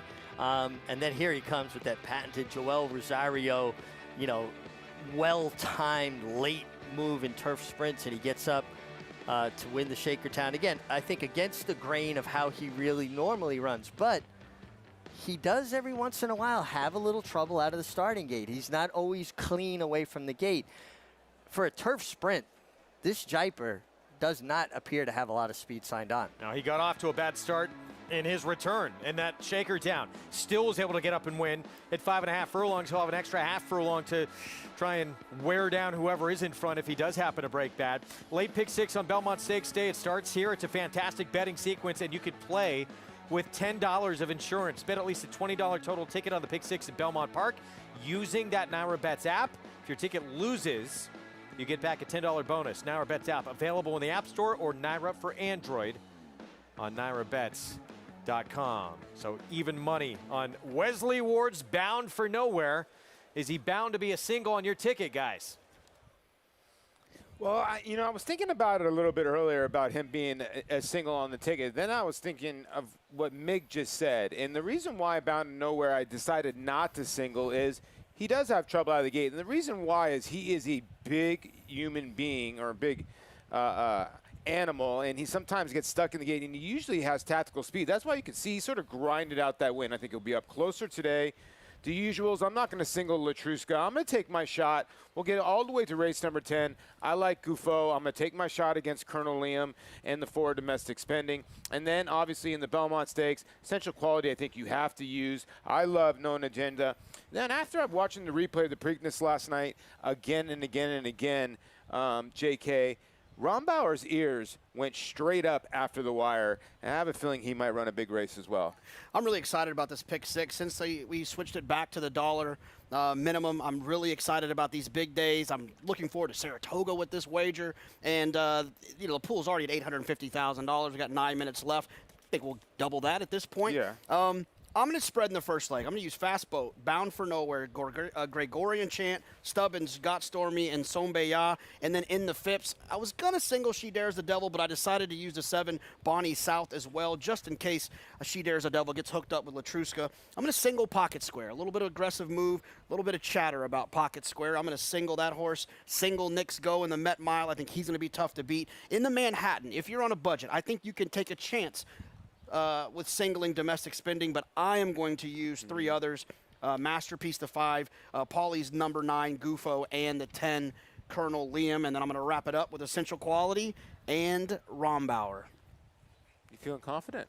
Always confident, Paulie, always confident until I lose. Greg, that should be our motto, shouldn't it? I need some of that mojo. I'm the exact opposite. But it is good to go in with confidence. No question, and Wesley Ward's going to feel pretty confident here about Bound for Nowhere. What's on the line here? Well, automatic entry into the Breeders' Cup Turf Sprint on November the 6th. That $30,000 entry fee paid by the Breeders' Cup, $10,000 Nominator Award, and travel allowance if stabled outside of California. Win and you're in for the Breeders' Cup Turf Sprint. Here comes our post parade for the Jack Pocket Jiper.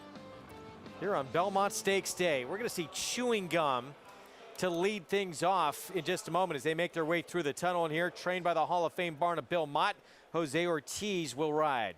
A talented runner who just seems to be up against it from a pace standpoint. I just don't think he's going to get the kind of pace he needs to do his best running. He's a closing sprinter, but he has the rail draw, so he'll get to save ground. So Chewing Gum will have to stick to the rail. Casa Creed, 13-1. Mott again. Junior Alvarado, I did catch that reference, by the way. Big run going 7/8 of a mile, but another one that looks like he could be a little pace inhibited. John Velasquez is going to fill in for Irad Ortiz Jr. on Fast Boat, major player in this race. Another major player, maybe stretching out to the 6-2, he can put himself close. There has been times he's in more of a stalking position going 5.5. That's a big price on a talented runner. 48-1 on Grays Creek. Used to be with Chad Brown, now he's with Paulo Lobo. Yeah, making his first start for Paulo Lobo, who turns him back in distance. Maybe he has a feeling this horse is going to be better sprinting. Even money on Bound for Nowhere. Came off a long layoff to win that Grade 2 Shakertown for Wesley Ward. Bound for Nowhere breaks cleanly. He really looks like the lone and controlling speed. Gregorian Chant, Luis Saez, Phil D'Amato. He's trying to win 4 in a row. I like this horse. He's 3 for 3 at the distance. He's not slow. He can put himself in a good contending position. Gets an aggressive rider in Luis Saez. Stubbins for Doug O'Neill. He's intriguing as well. Javier Castellano aboard. Yeah, another horse that at times has shown a bit more speed. Last time on soft ground at Kentucky Downs, that was way back in last September. Didn't have any foot, but that's a strange place. Godstorm, she kind of reinvented herself late last year as a turf sprinter, and now she gets back to sprinting after 2 routes this year. And a filly that's not slow can be very tactical. 11-time winner of $2.1 million. And then on the outside, Sombaye, Peter Miller, Flavian Pratt, just missed a Fast Boat. Before that, just missed a Gregorian Chant. A hard trying horse who can also put himself in the game. Maybe he winds up being part of that pace. Well, someone who knows Wesley Ward extremely well over the course of his career, Gary Stevens. What can you tell us about Bound for Nowhere, Gary? Well, his management that he's done of this horse is unbelievable. This horse is more like family to him than actual breathing horse. He talks to him, spends a lot of time with this horse, and he doesn't run him if he's not right. He's worked him through problems, just stopped on him, completely stopped. And Paulie mentioned a good thing about his size. He does struggle to fit into the starting gate. He's humongous. I had the pleasure to sit on his back and work him at Keeneland here 4 years ago, And he is a big, strong horse, but sometimes, you know, he doesn't get away from there as clean because he's bottled up in there. He's bunched up and can't really reach and stretch the first jump. But he's overcome it in the past when he has broke a bit slowly or a bit awkwardly, I should say.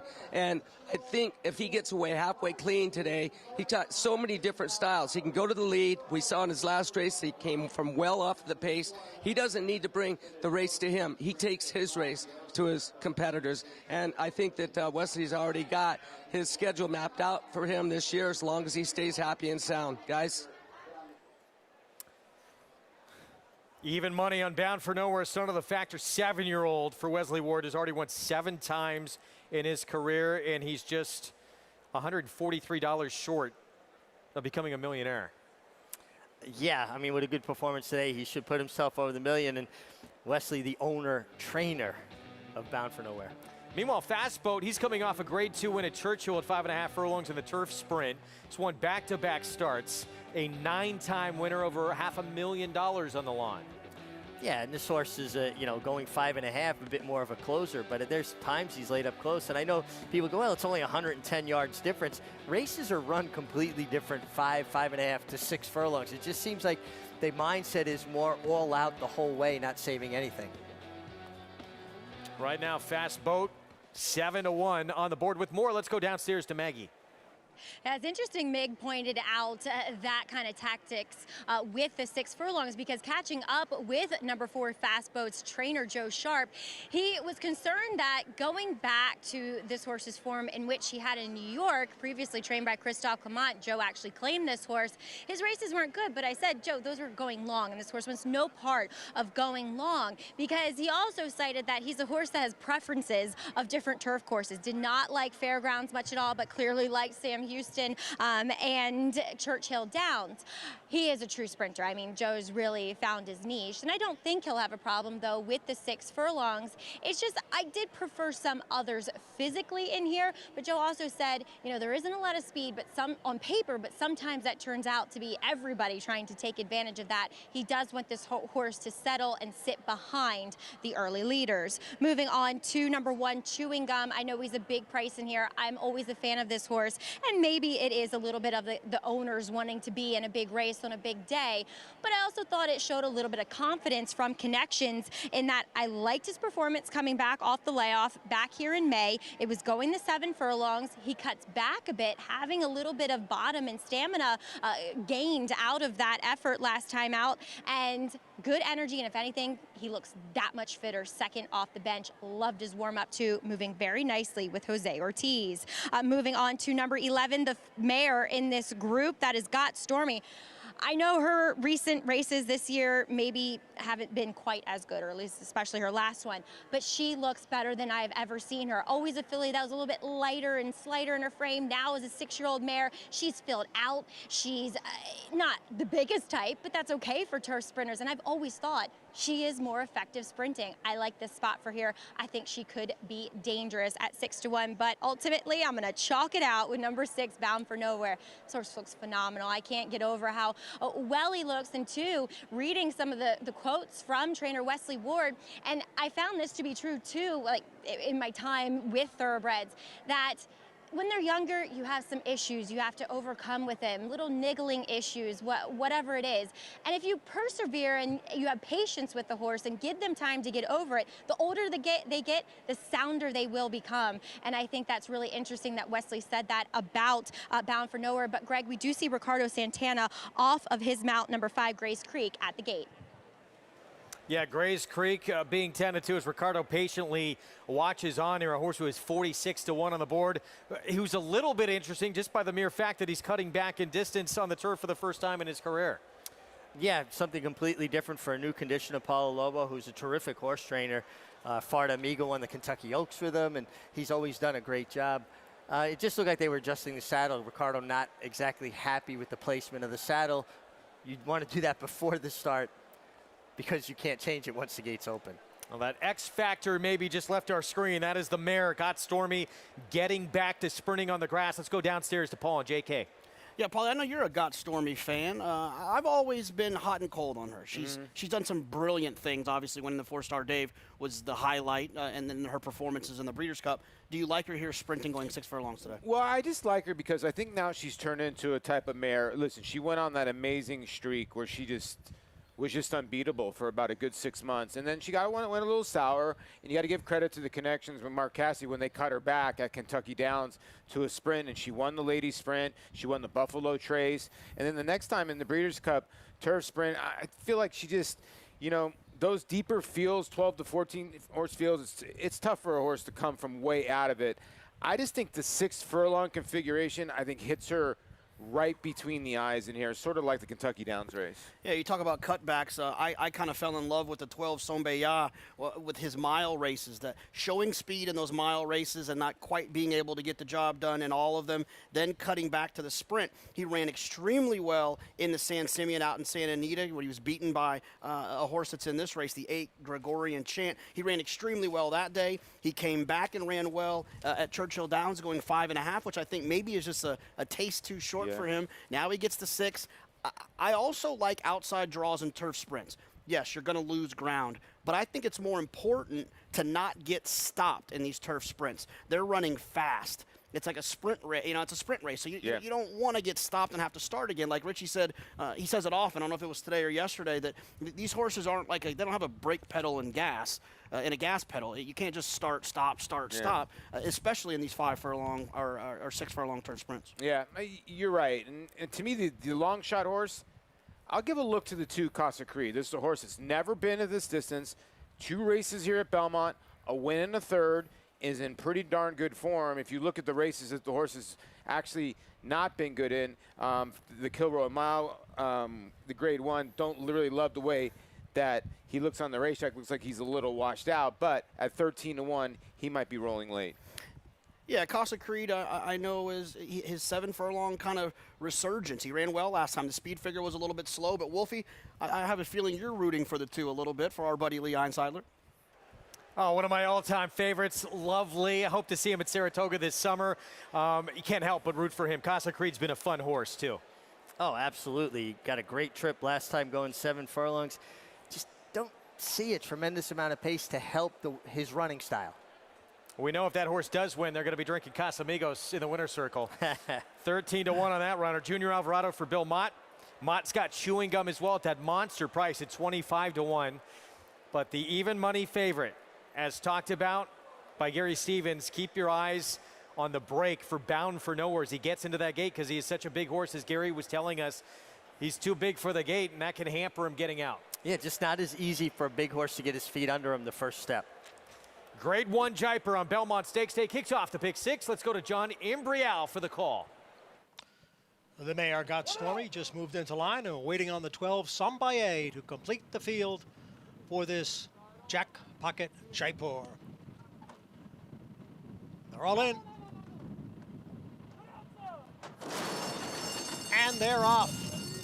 And they all came away to a good beginning in this Jack Pocket Jaipur Stakes, and it is Bound for Nowhere, who is right out for the early lead. And Gregorian Chant is running in second. Sambaye's on the outside in third. Got Stormy is next in fourth. Gray's Creek down at the hedge running in fifth. And then it is Stubbins in sixth, followed by Fast Boat in seventh. Then Casa Creed and Chewing Gum is the trailer in ninth. It is the favorite, Bound for Nowhere, who ran the opening quarter mile in 22 seconds, leads by a half length. Gregorian Chant in between horses, and on the outside is Sambaye. The front 3 have opened up 5 lengths on Got Stormy in fourth. Then it's Stubbins in fifth, followed by Gray's Creek, and then Fast Boat. They are at the top of the stretch. Gregorian Chant right alongside of Bound for Nowhere. Bound for Nowhere ran the half in 44-3. Bound for Nowhere is clear here by a length. Gregorian Chant runs in second as they come down for the 16th pole. Bound for Nowhere, Gregorian Chant. Casa Creed is kicking in out in the middle of the course. Casa Creed comes from way out of it to upset the field in the Jack Pocket Jaipur. The time was 1 minute 8 seconds. Time for tequila shots. Casa Creed, Bill Mott, Lee Einseidler, Junior Alvarado. closing a ton of ground late to take the Grade 1 Jaipur. Oh, he stormed down the middle of the track, and he needed every bit of 7 furlongs to get up last time. By the 16th pole, we both looked at each other. We knew he was going to roll on by. Now a Grade 1 winner, Casa Creed.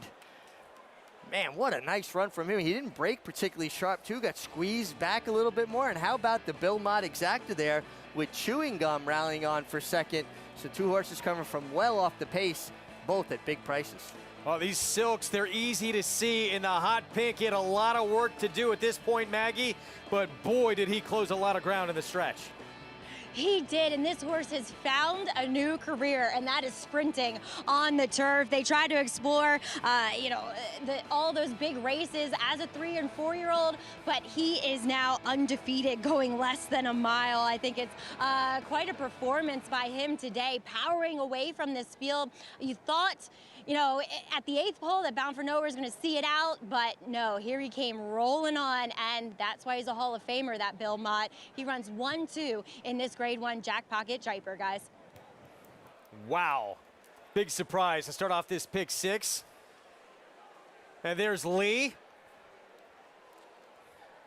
who's such a colorful character in this game. We talked to him a lot on the program, and it's got to mean a lot to him here. This has been a nice horse for him. And has been so philanthropic, particularly when it comes to the permanently disabled jockeys fund and jockeys causes. He's really been a guy who has stepped up. But man, Casa Creed, did he finish? I mean, he really finished. You can't take anything away from how well Bound for Nowhere ran or Chewing Gum.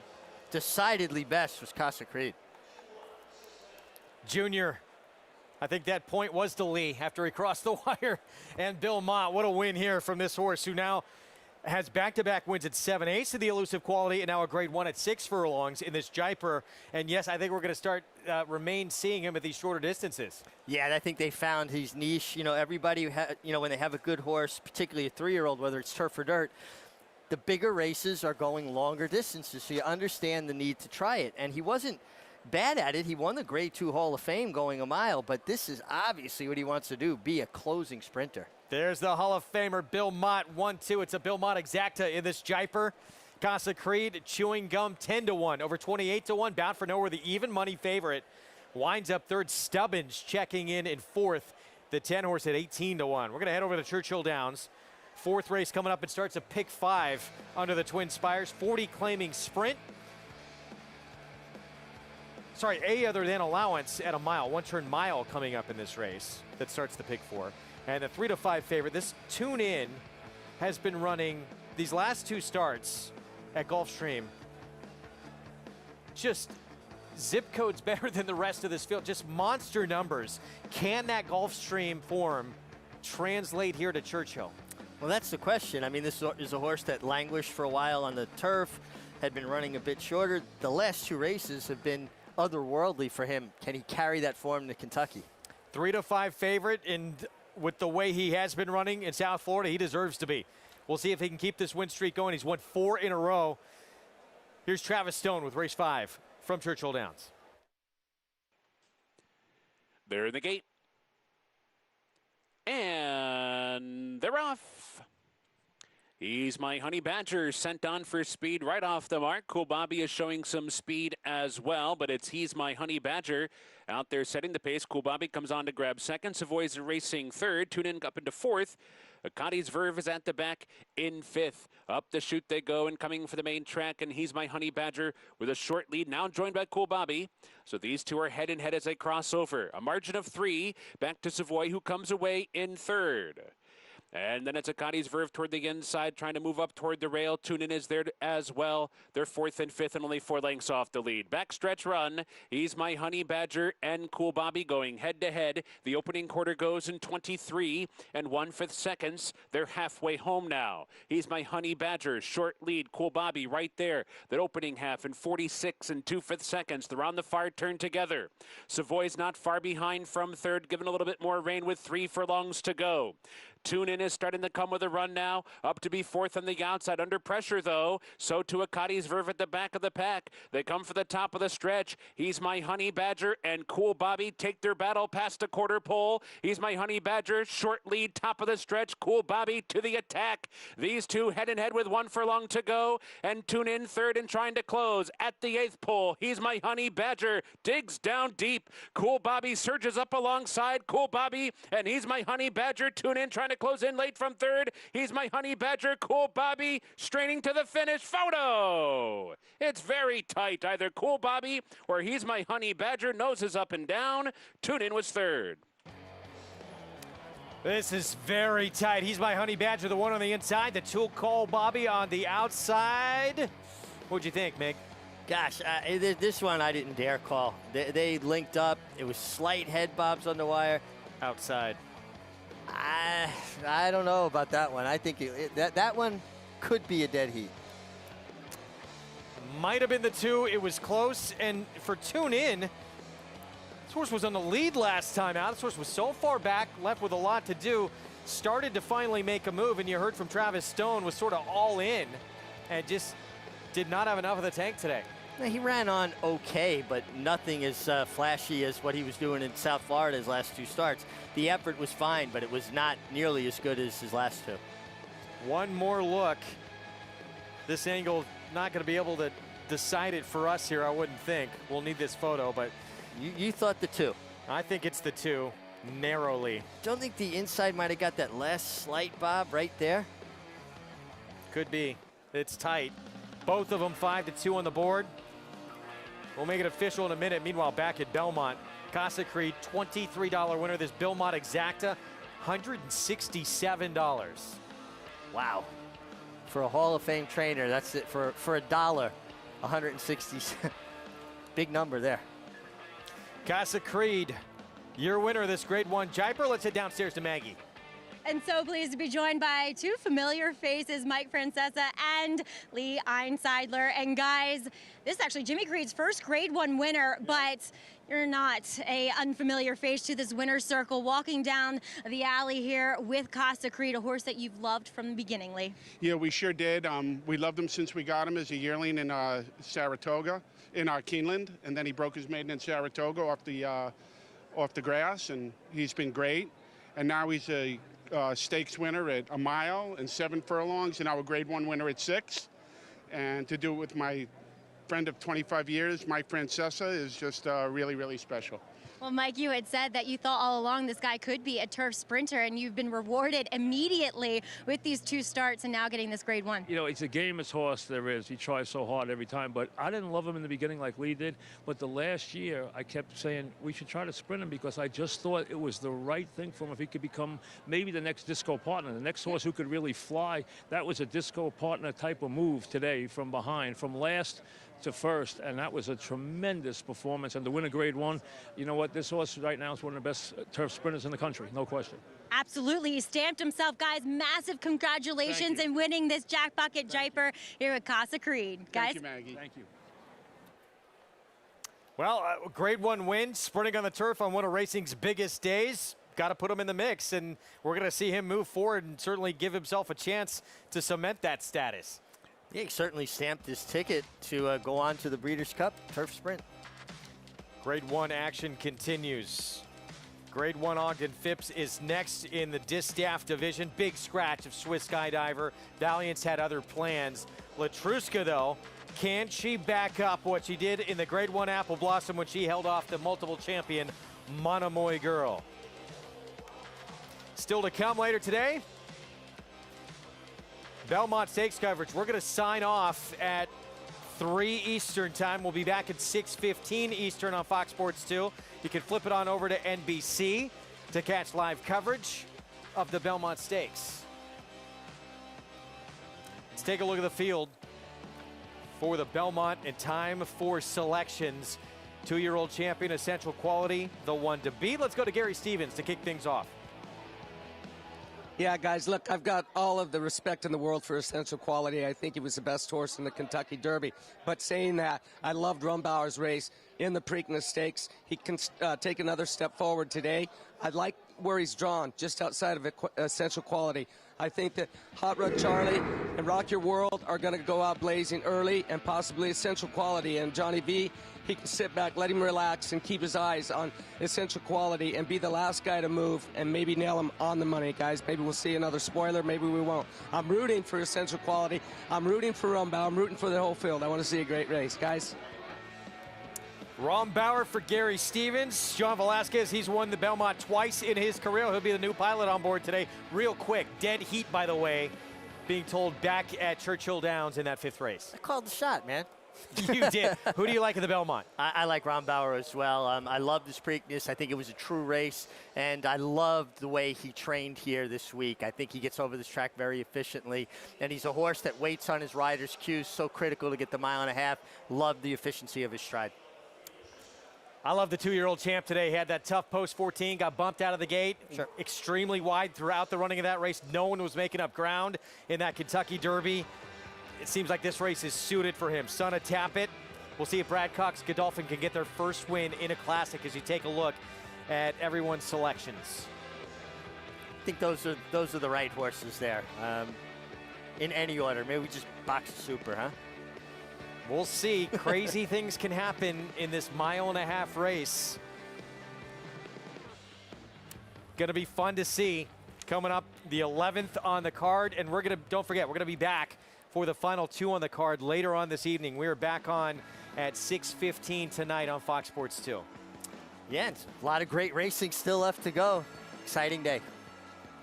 Dead heat back at Churchill. He's My Honey Badger, Cool Bobby, both awarded the victory in this one-turn mile.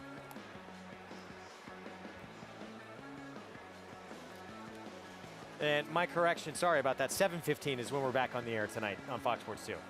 I'm not going anywhere. Okay, good. We got a long one, so stay tuned. Yeah, Belmont goes off at 6:49. We're back on 7:15 tonight on FS2. So be back on, catch the remainder of this card.